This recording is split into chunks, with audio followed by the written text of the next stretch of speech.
ನಾರಾಯಣಂ ನಮಸ್ಕೃತ್ಯ ನರಂ ಚೈವ ನರೋತ್ತಮಂ ದೇವೀಂ ಸರಸ್ವತೀಂ ವ್ಯಾಸಂ ತತೋ ಜಯಮುದೀರಯೇ ವಿಜಾನತಾಮವಿತ್ತಸ್ಯ ಮಧ್ವಸ್ಯ ಜಗತಿ ಗುರೋಃ ಪೂರ್ವಾಚಾರ್ಯಮಹಿಷ್ಠಾನಾಂ ಇಯಂ ಪ್ರಣತಿಮಾಲಿಕಾ. ನಾವು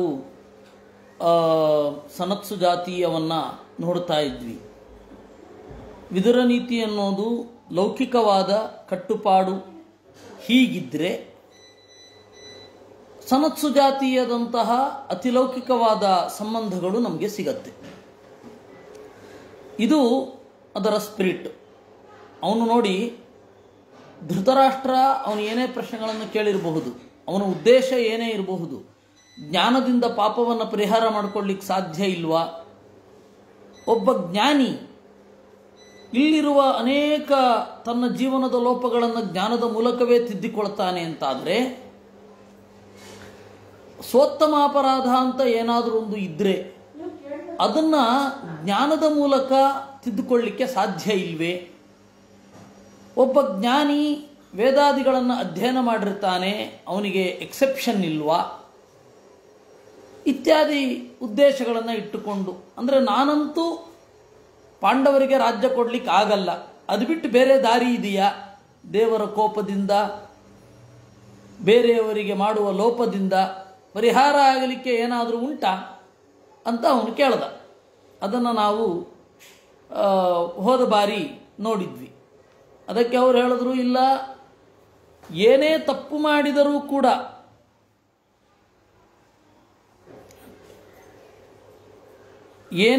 ಮಾಡಿದರೂ ಕೂಡ ಸ್ವೋತ್ತಮ ಅಪರಾಧ ಅನ್ನೋದು ಹಿರಿದಾದ ಅಪರಾಧವಾಗಿ ನಿಲ್ಲತ್ತೆ. ಏನೇ ಸರಿ ಮಾಡಿದ್ರೂ ಸ್ವೋತ್ತಮ ಅಪರಾಧ ಅನ್ನೋದು ಅಪರಾಧವಾಗಿ ನಿಲ್ಲತ್ತೆ. ನಾವಿಲ್ಲಿ ಸ್ವೋತ್ತಮ ಅಪರಾಧ ಅನ್ನೋದನ್ನು ಎರಡು ಹಿನ್ನೆಲೆಯಲ್ಲಿ ನೋಡಬಹುದು. ಒಂದು, ಕಾನೂನಿನ ಉಲ್ಲಂಘನೆ. ಅದು ನಮಗಿಂತ ಉತ್ತಮನಾದವ ರಾಜ, ಅವನನ್ನು ಉಲ್ಲಂಘನೆ ಮಾಡಬಾರದು ಅಂತ. ಇನ್ನು ಸ್ವರೂಪದ ವಿಚಾರದಲ್ಲಿ, ದೇವರನ್ನು ತಿಳಿಯುವ ವಿಚಾರದಲ್ಲಿ ಅದು ಕೂಡ ಸ್ವೋತ್ತಮನೇ, ಅವನು ಕೂಡ ಸ್ವೋತ್ತಮನೇ. ಅವನ ಉಲ್ಲಂಘನೆ ಏನಿದೆ ಅದು ಸ್ವೋತ್ತಮ ಅಪರಾಧವೇ ಆಗತ್ತೆ.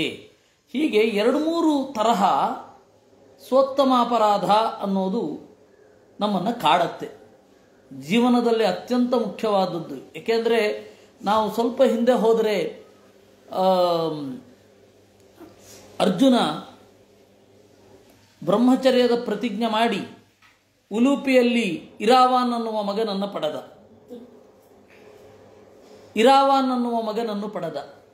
ಅದು ಅಪರಾಧ ಅಲ್ವಾ? ಪ್ರತಿಜ್ಞೆ ಏನು? ನಾನು ಬ್ರಹ್ಮಚರ್ಯದಲ್ಲಿ ಇರ್ತೇನೆ 2 ವರ್ಷ ಅಂತ. ಆದರೆ ಆಗಿದ್ದೇನು? ಇರಾವಾನ್ ಅನ್ನುವ ಮಗನನ್ನು ಪಡೆದ. ಅವರಪ್ಪನ, ಉಲೂಪಿಯ ಅಪ್ಪನ ಒತ್ತಡ ಏನು ಬೇಕಾಗಿರಲಿ, ನಿಯೋಗ ಪದ್ಧತಿಯಿಂದ ಮಾಡಿದ್ದು ತಪ್ಪಲ್ವೇ ಅಂತ ಹೇಳಿದರೆ, ಇಲ್ಲ, ಅವರಿಬ್ಬರು ಕ್ಷಮಿಸಿದ್ರಲ್ಲ.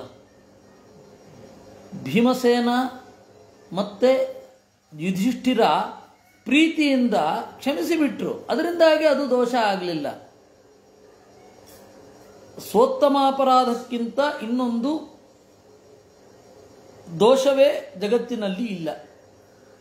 ಸ್ವೋತ್ತಮಾಪರಾಧ ಅನ್ನೋದು ಕಾನೂನು ಅಂತ ಬಂದಾಗ, ಕೆಲವೊಮ್ಮೆ ಒಳಗಡೆಯಿಂದ ಎತ್ತರ ಇದ್ದ ಜ್ಞಾನಿಗಳು ತಪ್ಪು ಮಾಡಿದಾಗ ಅವನು ಶಿಕ್ಷೆ ಕೊಟ್ಟಾಗ ರಾಜ, ಅದು ಅವನಿಗೆ ಅಪರಾಧ ಆಗತ್ತೆ. ಉದಾಹರಣೆಗೆ ಇವನಿದ್ದಾನೆ, ಯಾರು?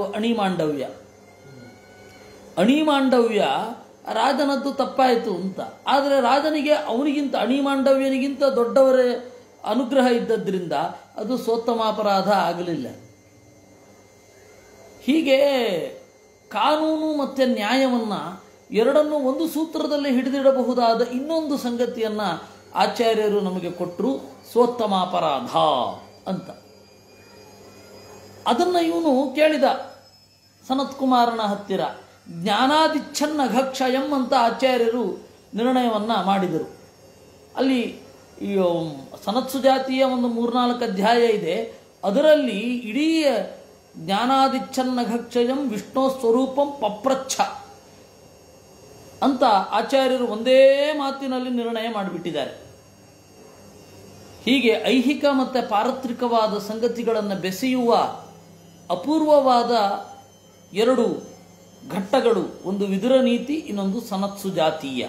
ಅದಕ್ಕೆ ಮಹಾಭಾರತದಲ್ಲಿ ವೇದವ್ಯಾಸರು ಸಾರವನ್ನು ಹೇಳುವಾಗ ವಿರಾಟ ಉದ್ಯೋಗ ಸಾರವಾನ್ನಂದು. ವಿರಾಟ ಮತ್ತು ಉದ್ಯೋಗ ಪರ್ವ ಹೇಗೆ ಸಾರ ಆಗತ್ತೆ, ಕಾಂಡ ಸಾರ ಹೇಗಾಗತ್ತೆ ಅನ್ನೋದನ್ನು ಇಲ್ಲಿ ನಾವು ನೋಡಬಹುದು. ಸರಿ, ಇನ್ನು ಸನತ್ಸು ಜಾತರ ಚಿಂತನೆಯನ್ನು ಮುಂದುವರಿಸ್ಕೊಂಡು ಹೋಗೋಣ. ಬ್ರಹ್ಮಸ್ವಂ ನೋಪಹನ್ಯಾದ್ವಾ ತದನ್ನಂ ಸಮ್ಮತಂ ಸತಾಂ ಯೇ ಯಥಾ ವಾಂತಮಶ್ನಾತಿ ಬಾಲಾ ನಿತ್ಯಮಭೂತಯೇ ಏವಂತೆ ವಾಂತಮಶ್ನಂತಿ ಸ್ವವೀರ್ಯಸ್ಯೋಪಭೋಜನಾತ್. ಬ್ರಹ್ಮಸ್ವವನ್ನು ನಾವು ಉಣ್ಣಬಾರದು. ಬ್ರಹ್ಮಸ್ವವನ್ನು ಉಣ್ಣೋದು ಅಂತ ಹೇಳಿದರೆ ಬ್ರಹ್ಮಸ್ವವನ್ನು ಕಬಳಿಸುವುದು. ನೀವು ಯಾವುದೇ ಬ್ರಾಹ್ಮಣರಿಗೆ ದೇವಸ್ಥಾನಕ್ಕೆ ದತ್ತಿ ಕೊಟ್ಟ ಬರಹಗಳನ್ನು ಗಮನಿಸಿ. ಯಾರು ಇದನ್ನು ಭೋಗಿಸ್ತಾರೆ ಅವರು ವಿಷ್ಠಾಯಾಮ್ ಜಾಯತೆ ಕ್ರಿಮಿಹಿ ಬ್ರಹ್ಮಸ್ವದ್ರೋಹಾತ್ ಅಂತ ಹೇಳಿ ಆ ಶಾಸನದಲ್ಲಿ ಇದೆ. ಅದು ಯಾವುದೇ ಕಡೆ. ನಾನು ಮೊನ್ನೆ ಒಂದು ತಾಮ್ರದ ಪಟದ ಶಿಲಾಲೇಖವನ್ನು ನೋಡೋದಾಯಿತು. ಅದರಲ್ಲಿಯೂ ಕೂಡ ಅದೇ, ಇವರು ನಮಗೆ ಆಪ್ತರು, ಇವರಿಗೆ ಈ ಮಠದಲ್ಲಿ ನಿರಂಕುಶ ಭೋಗವನ್ನು ನಾವು ಕೊಟ್ಟಿದ್ದೇವೆ. ಯಾರು ಈ ಮಠದಲ್ಲಿ ಇವರ ಭೋಗವನ್ನು ಕತ್ತರಿಸುತ್ತಾರೆ, ಅವರು ಯಾರೇ ಆಗಿರಲಿ, ಅವರು ತಂದೆ ತಾಯಿಗಳಿಗೆ ದ್ರೋಹ ಬಗದಂತೆ, ಗುರುಗಳಿಗೆ ದ್ರೋಹ ಬಗದಂತೆ, ತೀರ್ಥಕ್ಷೇತ್ರದ ನೀರನ್ನು ಮಲಿನಗೊಳಿಸಿದಂತೆ ಲಿಸ್ಟುಂಟು. ಅದರಿಂದಾಗಿ ಬ್ರಹ್ಮಸ್ವ ಅಂತನ್ನೋದು ಅಷ್ಟು ಆಪತ್ತು. ಆ ಬ್ರಹ್ಮಸ್ವ ಬ್ರಾಹ್ಮಣರಿಗೆ ಸಂಪತ್ತು ಅತ್ಯಂತ ಅಲ್ಪವಾಗಿರಬೇಕು ಅಂತಲೂ ಬ್ರಾಹ್ಮಣರೇ ಮಾಡಿಕೊಂಡ ನಿಯಮ.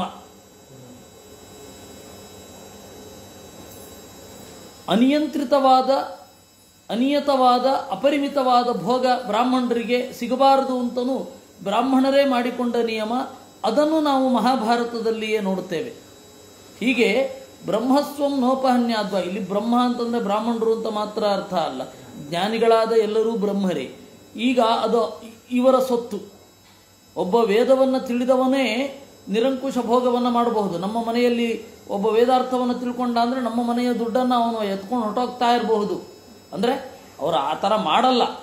ಅಂದರೆ ಅಷ್ಟು ಅವರಿಗೆ ಪರ್ಮಿಷನ್ ಇದೆ ಸಮಾಜದಲ್ಲಿ.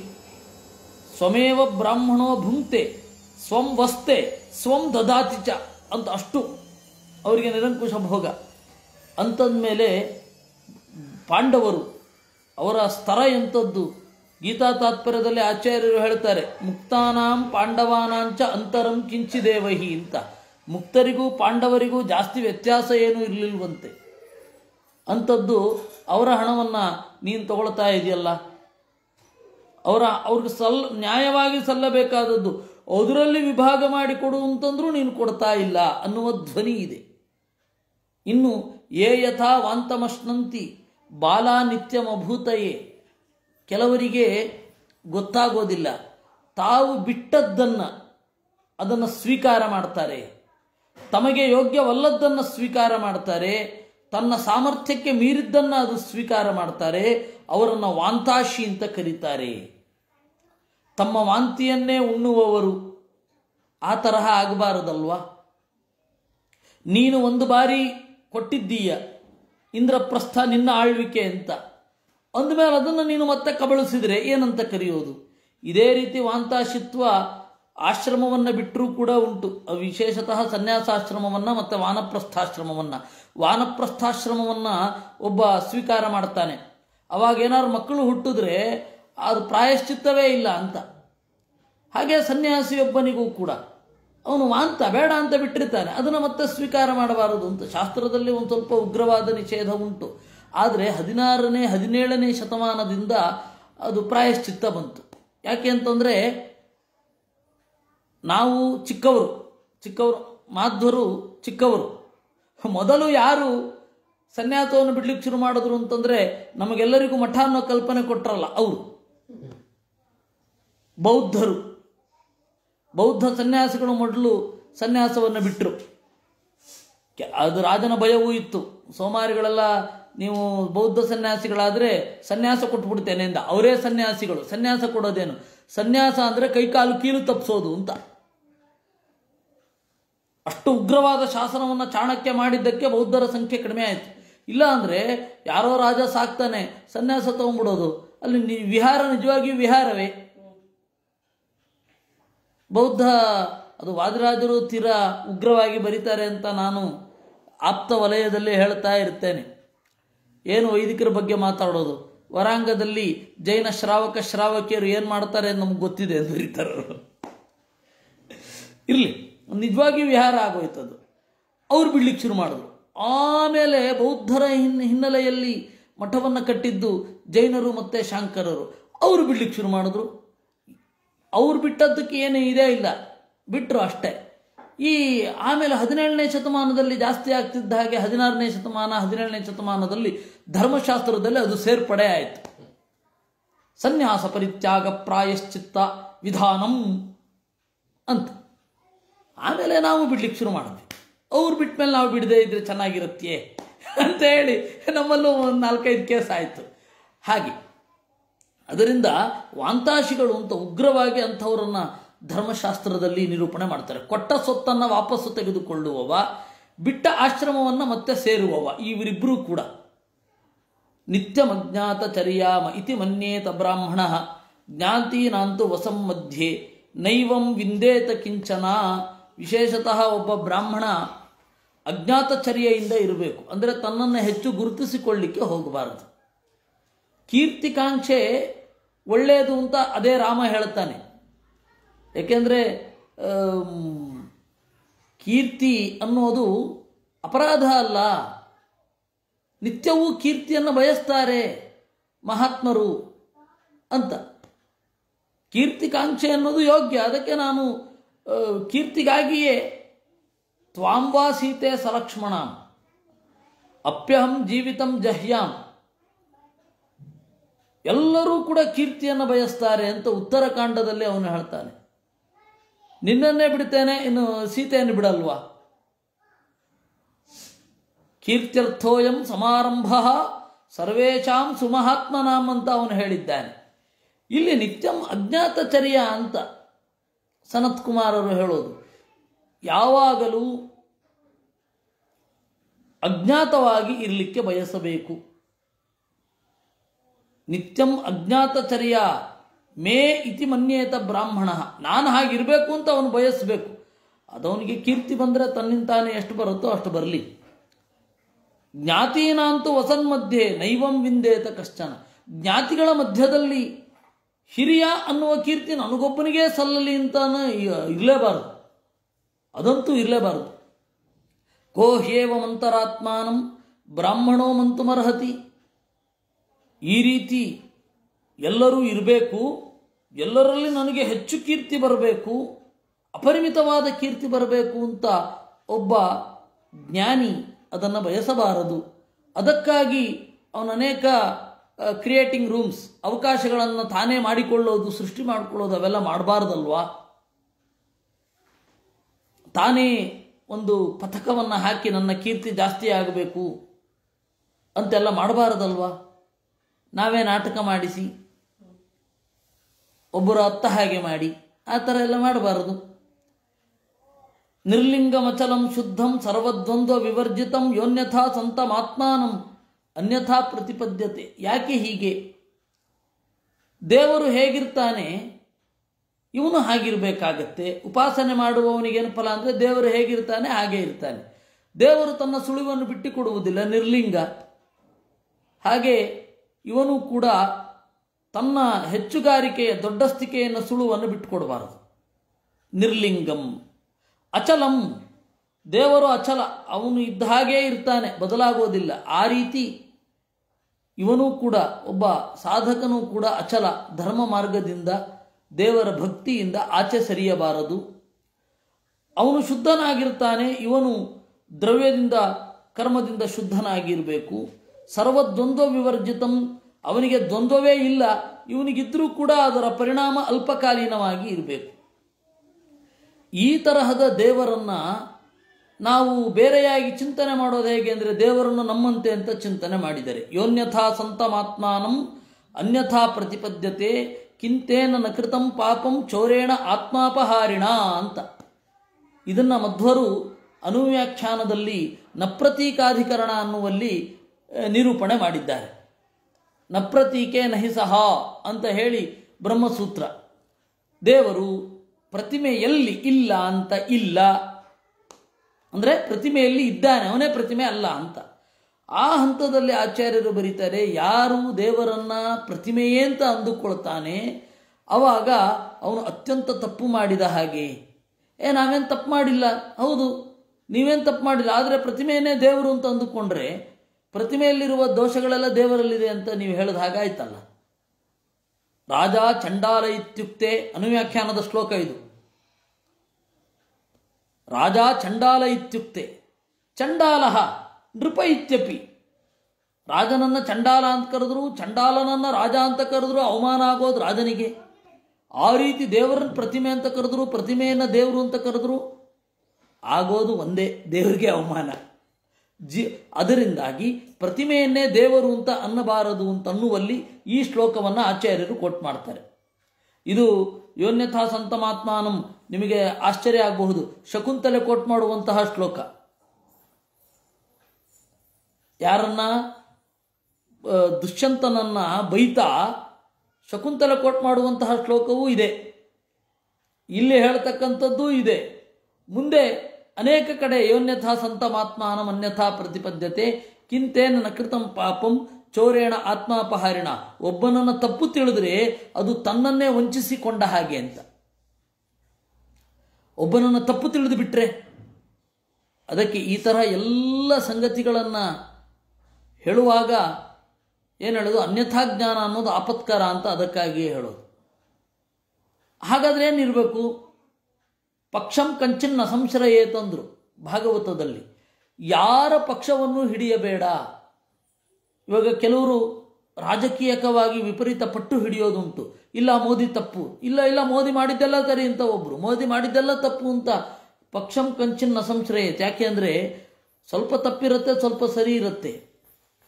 ಅದನ್ನು ನಾವು ಉಗ್ರವಾಗಿ ಒಂದನ್ನೇ ಹಿಡಿದು ಅದು ವೈಯಕ್ತಿಕ ದ್ವೇಷದ ತರಹ, ಇನ್ನೊಬ್ಬನನ್ನು ಅನ್ಯಥಾಜ್ಞಾನಿಯ ತರಹ ತಿಳ್ಕೊಳ್ಳಿಕ್ಕೆ ಹೋಗಬಾರದು. ಅದಕ್ಕೆ ತಟಸ್ಥನಾಗಿ ಇರಬೇಕು. ಹೌದಪ್ಪ, ಸರಿಯೂ ಇದೆ, ತಪ್ಪು ಇದೆ, ಇದರ ಪರಿಸ್ಥಿತಿಯನ್ನು ನಾವು ಮುಂದೆ ಯೋಚನೆ ಮಾಡೋಣ. ಅಂದರೆ ಅಧ್ಯಾತ್ಮವೇತ್ತರ ಬಳಗದಲ್ಲಿ ಹೀಗಿರಬೇಕು, ಅಧ್ಯಾತ್ಮವೇತ್ತೃಗಳ ಬಳಗದಲ್ಲಿ ಈ ತರಹ ಇರಬೇಕು. ಒಬ್ಬರ ಸ್ವರೂಪವನ್ನು ಖಂಡಿತ ನಿರ್ಣಯ ಮಾಡಿ ಮುಂದುವರಿಯೋದು ಅವೆಲ್ಲ ಮಾಡಬಾರದು ಅಂತ ಹೇಳ್ತಾರೆ. ಇಲ್ಲಿ ಹೇಳೋದು,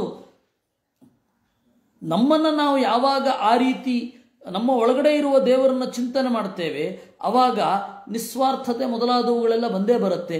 ಅಂದರೆ ಸ್ವೋತ್ತಮರಿಗೆ ಅಪರಾಧ ಮಾಡಿದ್ರೆ ಅದು ದೇವರ ಅಪರಾಧ ಹೇಗಾಗತ್ತೆ ಅನ್ನೋದು ಇದರ ಅಭಿಪ್ರಾಯ. ಕಡೆಗೆ ಬಂದ ಪಾಯಿಂಟ್ ಎಲ್ಲಿ, ಯೋನ್ಯಥಾ ಸಂತಂ ಆತ್ಮಾನಂ. ಆತ್ಮಾನಂ ಅಂದರೆ ಜೀವ ಅಂತ ಕೂಡ ಅರ್ಥ. ಸ್ವೋತ್ತಮರ ಅನುಸಂಧಾನ ಒಂದು. ಸ್ವೋತ್ತಮರ ಸ್ವರೂಪ ಏನು? ನಮಗಿಂತ ಉತ್ತಮರಾಗಿದ್ದಾರೆ, ದೇವರನ್ನು ಅವರು ಉಪಾಸನೆ ಮಾಡ್ತಾರೆ. ಅವರಿಗೆ ನಾವು ಅನ್ಯಾಯ ಮಾಡಿದರೆ ಸ್ವಾರ್ಥದಿಂದ ನಾವು ದೇವರನ್ನು ಆ ರೀತಿ ಉಪಾಸನೆ ಮಾಡ್ತಾ ಇಲ್ಲ ಅಂತ ಆಯ್ತು. ದೇವರು ಅಚಲ, ತನ್ನ ದಾರಿಯನ್ನು, ಶಾಸ್ತ್ರದ ದಾರಿಯನ್ನು ಬಿಟ್ಟು ಹೋಗಲ್ಲ. ನಾವು ಅಚಲರಾಗಿರಬೇಕು, ಶಾಸ್ತ್ರದ ದಾರಿಯನ್ನು ಮೀರಬಾರದು. ಧರ್ಮದ ದಾರಿ ಏನು, ಸ್ವೋತ್ತಮಾಪರಾಧ ಅನ್ನುವ ಧರ್ಮ, ಆ ಸ್ವೋತ್ತಮಾಪರಾಧ ರಾಹಿತ್ಯ ಅನ್ನುವ ಧರ್ಮ ಏನಿದೆ ಅದಕ್ಕೆ ಬದ್ಧರಾಗಿ ಇರಬೇಕು. ಅದಕ್ಕೆ ವಿರುದ್ಧವಾಗಿ ಹೊರಟ್ರೆ ದೇವರ ಉಪಾಸನೆಗೆ ಕುಂದು ಬಂತು. ಹಾಗೆ ಅಂದರೆ ಧೃತರಾಷ್ಟ್ರ ಆಗಲಿ ದುರ್ಯೋಧನ ಆಗಲಿ ಪಾಂಡವರಿಗೆ ರಾಜ್ಯವನ್ನು ನೀಡದೇ ಇರೋದು ಅದು ದೇವರ ಅಪರಾಧ, ದೇವರಿಗೆ ಮಾಡಿದ ಅಪರಾಧ. ಈ ಲೋಕದ ಪಾಲುಪಟ್ಟಿ ಜಗಳ ಮೊದಲಾದವುಗಳೆಲ್ಲ ಇಷ್ಟೊಂದು ಸಿವಿಯರ್ ಅಪರಾಧ ಆಗೇನಿರಲ್ಲ. ಆದರೆ ಇಲ್ಲಿ ಆಗಿರೋದು ಅಷ್ಟು ಸಿವಿಯರ್ ಕ್ರೈಮ್ ಇದು. ಆ ಮಟ್ಟದಲ್ಲಿ ನೋಡಬೇಕು ಅಂತಾರೆ. ಅದಕ್ಕೆ ವಿದುರ ನೀತಿಗೆ ಅಡ್ಜಸೆಂಟ್ ಆಗಿ ಕೇವಲ ಲೋಕನೀತಿ ಅಲ್ಲ. ಯಾಕೆಂದರೆ ಕೇವಲ ಲೋಕನೀತಿಯನ್ನು ಎರಡೂ ಸೆಮಿಟಿಕ್ ರಿಲಿಜನ್ಗಳು ಹೇಳ್ತವೆ. ಅಲ್ಲ, ಲೋಕವನ್ನು ಮೀರಿದ ಪರಮಾತ್ಮನನ್ನ ಕುರಿತಾದ ನಡೆ ಈ ನೀತಿಗೆ ಹೇಗೆ ಸಂಬಂಧಪಟ್ಟಿದೆ ಅಂತ ಇಲ್ಲಿ ಹೇಳುದು. ಮತ್ತೆ ಆತ್ಮ ಭೀಮಸೇನ ಆಗಲಿ ಯುಧಿಷ್ಠಿರ ಆಗಲಿ ಯೋಗ್ಯತೆಯಲ್ಲಿ ನಿನಗಿಂತ ದೊಡ್ಡವರು, ಅವರನ್ನು ತಪ್ಪಾಗಿ ತಿಳಿದ ಹಾಗಾಯ್ತಲ್ಲ, ಅವರಿಗೆ ಅನ್ಯಾಯ ಮಾಡಬಹುದು ಅಂತ. ಈ ಹಿನ್ನೆಲೆಯಲ್ಲಿ ಅನ್ಯಥಾ ಸಂತಮಾತ್ಮಾನಂ, ಬೇರೆಯೇ ರೀತಿಯಾಗಿರುವ ಜೀವನನ್ನ ಅನ್ಯಥಾ ಪ್ರತಿಪದ್ಯತೆ, ಬೇರೆ ರೀತಿಯಾಗಿ ಯಾರು ತಿಳಿತಾರೆ. ಕಿಂತೇನ ನಕೃತಂ ಪಾಪಂ, ಅವನು ಏನು ಪಾಪ ಮಾಡಲಿಲ್ಲ, ಏಕೆಂದರೆ ಎಲ್ಲ ಪಾಪವೂ ಕೂಡ ಅಂತಿಮವಾಗಿ ಜ್ಞಾನ ಪ್ರತಿಬಂಧಕವಾಗೋದೆ. ಚೋರೇಣ ಆತ್ಮಾಪಹಾರಣ, ಅವನು ತನ್ನನ್ನೇ ಕದ್ದುಕೊಂಡ ಕಳ್ಳ. ಯಾಕೆ ಅಂದರೆ ತನ್ನ ಒಳಮಾತನ್ನೇ ತಾನು ಕೇಳೋದಿಲ್ಲ ಅಂತ ಆಗೋಯ್ತಲ್ಲ. ಅಶ್ರಾಂತಸ್ಯಾತ್ ಅನಾದಾತ ಸಮ್ಮತೋ ನಿರುಪದ್ರವ ಶಿಷ್ಟೋ ನ ಶಿಷ್ಟವತ್ ಸಸ್ಯಾತ್ ಬ್ರಾಹ್ಮಣೋ ಬ್ರಹ್ಮವಿತ್ ಕವಿ. ಒಬ್ಬ ಶಿಷ್ಟ ಅಶ್ರಾಂತ, ಅನವಶ್ಯಕ ಕೆಲಸಗಳಿಂದ ಬಳಲಬಾರದು. ಅನಾದಾತ, ಬೇರೊಬ್ಬರ ಗುಣವನ್ನು ಸ್ವೀಕರಿಸದೇ ಇರಬಾರದು. ಜ್ಞಾನಿಗಳಿಗೆ ಸಮ್ಮತನಾಗಿ ಇರಬೇಕು. ಉಪದ್ರವ ಮೊದಲಾದವುಗಳೆಲ್ಲ ಅವನನ್ನು ಕಾಡದಂತೆ ನೋಡ್ಕೊಳ್ಬೇಕು. ಉಪದ್ರವ ಅಂತ ಹೇಳಿದ್ರೆ ಭೌತಿಕವಾದ ದೊಡ್ಡ ದೊಡ್ಡ ನ್ಯಾಚುರಲ್ ಡಿಸಾಸ್ಟರ್ಸ್, ಅದು ತನ್ನ ಮೇಲೆ ಪರಿಣಾಮ ಬಿದ್ದು ದೇವರು ದೊಡ್ಡವನು ಇತ್ಯಾದಿ ವೇದದ ಮಾರ್ಗಕ್ಕಿಂತ ವಿಲಕ್ಷಣನಾಗಿ ಹೋಗಬಾರ್ದು. ಏನೇ ಸಮಸ್ಯೆ ಆಗಲಿ ಒಳಗಡೆಯಿಂದ ಇದು ಗಟ್ಟಿ ಇರಬೇಕು, ಹೊರಗಡೆಯಿಂದ ಏನೇ ಸಮಸ್ಯೆ ಆಗಲಿ. ಶಿಷ್ಟೋ ನಶಿಷ್ಟವತ್ ಸಸ್ಯಾತ್, ಅವನು ಶಿಷ್ಟರಂತೆ ಆಗಬಾರದೇ ವಿನಃ ಶಿಷ್ಟರೇ ಆಗಿರಬೇಕು. ಅನಾಢ್ಯ ಮಾನುಚೇ ವಿತ್ತೇ ಆಢ್ಯ ವೇದೇಶು ಯೇ ದ್ವಿಜಾ ತೇ ದುರ್ಧರ್ಷ ದುಷ್ಪ್ರಕಂಪ್ಯ ಸ್ಥಾನ್ ವಿದ್ಯಾನ್ ಬ್ರಹ್ಮಣಸ್ತನು. ಯಾರಿಗೆ ಹೆಚ್ಚು ದುಡ್ಡಿರಲ್ಲ, ಅನಾಢ್ಯ, ಸಂಪತ್ತು ಅವರಿಗೆ ಉತ್ಕಟವಾಗಿ ಇರೋದಿಲ್ಲ. ಅನಾಢ್ಯ ಮಾನುಚೇ ವಿತ್ತೆ, ಆದರೆ ಆಢ್ಯ ವೇದೇಶು ಯೇ ದ್ವಿಜಾ, ವೇದವೆಂಬ ಸಂಪತ್ತು ಅವರಿಗಿರುತ್ತೆ. ಹಣ ಎರಡು ರೀತಿ, ಮಾನುಷ ವಿತ್ತ ಮತ್ತು ದೈವಿಕ ವಿತ್ತ ಅಂತ. ಮಾನುಷ ವಿತ್ತ ಅಂದರೆ ಹಿರಣ್ಯಾದಿಗಳು, ದೈವಿಕ ವಿತ್ತ ಅಂದರೆ ವಿದ್ಯೆ. ದೈವಿಕ ವಿತ್ತ ಇರುತ್ತೆ, ಮಾನುಷ ವಿತ್ತ ಇರಲ್ಲ. ಅಥವಾ ಇದ್ರೂ ಕೂಡ ಅದರ ಬಗ್ಗೆ ನಮ್ಮದು ಅಂತನ್ನುವ ಉತ್ಕಟವಾದ ಅಭಿಪ್ರಾಯ ಇರಲ್ಲ. ಅಂಥವರು ದುರ್ಧರ್ಷಾಹ, ಅವರ ಮೇಲೆ ದಬ್ಬಾಳಿಕೆ ಮಾಡಲಿಕ್ಕೆ ಹೋಗಬಾರದು. ಒಳಗಡೆಯಿಂದ ಯಾರು ಹಾಗಿರ್ತಾರೆ, ಹೊರಗಡೆಯಿಂದ ದುಷ್ಪ್ರಕಂಪ್ಯಾಹ, ಬೇರೆ ಯಾವುದೇ ಆಮಿಷಗಳಿಂದ ಅವರನ್ನು ಬದಲಾಯಿಸಲಿಕ್ಕೆ ಆಗೋದಿಲ್ಲ. ಅಂಥವರು ಬ್ರಹ್ಮಣಸ್ತನು, ದೇವರ ವಿಗ್ರಹದ ಹಾಗೆ, ದೇವರ ಸನ್ನಿಧಾನ ಇದೆ ಅವರಲ್ಲಿ, ಅದರ ಎಚ್ಚರಿಕೆಯಲ್ಲಿ. ಹೀಗಾಗಿ ನೀನು ನೋಡಿ, ಪಾಂಡವರು ಅವರೇನು ಮಾಡಿಕೊಂಡಾರು, ದುಡ್ಡಿಲ್ಲ, ದೇ ಆರ್ ಬೇರ್ ಫುಟೆಡ್. ಇಲ್ಲಪ್ಪ, ಹೌದು, ಆದರೆ ಆಢ್ಯ ವೇದೇಶು, ವೇದಗಳಲ್ಲಿ ಅವರ ಆಢ್ಯರು. ಅವರು ಇಡೀ 12 ವರ್ಷಗಳ ಜೀವನ ವೇದದ ಚಿಂತನೆಯಲ್ಲಿ, ತೀರ್ಥಕ್ಷೇತ್ರವನ್ನು ಸಂಚಾರ ಮಾಡುವಲ್ಲಿ ಕಳೆಯಿತು. ಅದರಲ್ಲಿ ಭೀಮಸೇನ ಇನ್ನೂ ಒಂದು ಹೆಜ್ಜೆ ಮುಂದೆ. 3 ಕೋಟಿ ಜನ ರಕ್ಕಸರಿದ್ದರು ತೀರ್ಥಕ್ಷೇತ್ರಗಳಲ್ಲಿ, ವಿಪರೀತ ತೊಂದರೆ ಮಾಡ್ತಾ ಇದ್ರು. ಅವ್ರು ತೀರ್ಥಕ್ಷೇತ್ರ ಯಾತ್ರೆಗೆ ಯಾರಿಗೂ ಬಿಡ್ತಾ ಇರಲಿಲ್ಲ. ಅಂತಹ ತೀರ್ಥಧ್ವಾಂಸರನ್ನು, ಸಂಸ್ಕೃತದಲ್ಲಿ ಇದೊಂದು ಇಡಿಯಂ, ತೀರ್ಥಕ್ಷೇತ್ರಗಳಲ್ಲಿದ್ದು ತೊಂದರೆ ಕೊಡುವವರನ್ನು ತೀರ್ಥಧ್ವಾಂಸರು ಅಂತ, ತೀರ್ಥದ ಕಾಗೆಗಳು, ಪುಣ್ಯಕ್ಷೇತ್ರದ ಕಾಗೆಗಳು. ಅಂಥವ್ರನ್ನೆಲ್ಲ ಹೊಡೆದು ಎಲ್ಲರ ತೀರ್ಥಕ್ಷೇತ್ರ ಯಾತ್ರೆಗೆ ಅನುಕೂಲನಾಗಿ ಆ ಪುಣ್ಯ ಎಲ್ಲ ಅವನಿಗೆ ಸಂದಿದೆ. ಹೀಗಾಗಿ ಇವರೆಲ್ಲ ಬ್ರಹ್ಮಣಸ್ತನು, ದೇವರ ಸನ್ನಿಧಾನ ಪಾತ್ರರು, ಅವರಿಗೆ ಅಪರಾಧ ಮಾಡಬಾರದು. ಸರ್ವಾನ್ ಶಿಷ್ಟಕೃತೋ ದೇವಾನ್ ವಿದ್ಯಾದ್ಯೈಹ ಕಶ್ಚನ ನ ಸಮಾನೋ ಬ್ರಾಹ್ಮಣಸ್ಯ ಯಸ್ಮಿನ್ ಪ್ರಯತತೆ ಸ್ವಯಂ. ದೇವತೆಗಳು ಕೂಡ ಬ್ರಾಹ್ಮಣರಿಗೆ ಸಮರಲ್ಲ. ಅಂದರೆ ದೇವತೆಗಳಿಗೆ ದೇವತೆಗಳ ಉಪಾಸನೆಯನ್ನು ಮಾಡ್ತೇನೆ, ಆದರೆ ಜ್ಞಾನಿಗಳಿಗೆ ವಿರೋಧ ಮಾಡ್ತೇನೆ, ತೊಂದರೆ ಇಲ್ಲ, ಜ್ಞಾನಿಗಳಿಂದ ಒದಗುವ ಆಪತ್ತನ್ನು ದೇವತೆಗಳು ಪರಿಹಾರ ಮಾಡ್ತಾರೆ ಅಂತ ನಂಬಬೇಡ. ಲೋಕ ಸ್ವಭಾವ ವೃತ್ತಿರಿಹಿ ಯಮ ಪ್ರಯತಮಾನಂತು ಮಾನಯಂತಿ ಸಮಾನಿತಃ ನ ಮಾನ್ಯಮಾನೋ ಮನ್ಯೇತ ನಾಮಮಾನೇನು ಸಂಜ್ವರೇತ್. ಯಾರು ವಿಪರೀತ ಪ್ರವೃತ್ತಿ ಕರ್ಮದಲ್ಲಿ ತೊಡಗುವುದಿಲ್ಲ ಅವನನ್ನು ನೋಡಿಯೇ, ವಿಪರೀತ ಪ್ರವೃತ್ತನಾಗದವನನ್ನು ನೋಡಿಯೇ ಗೌರವಿಸಬೇಕು. ಯಾರನ್ನು ಗೌರವಿಸಬೇಕು? ಎಂ ಅಪ್ರಯತಮಾನಂ.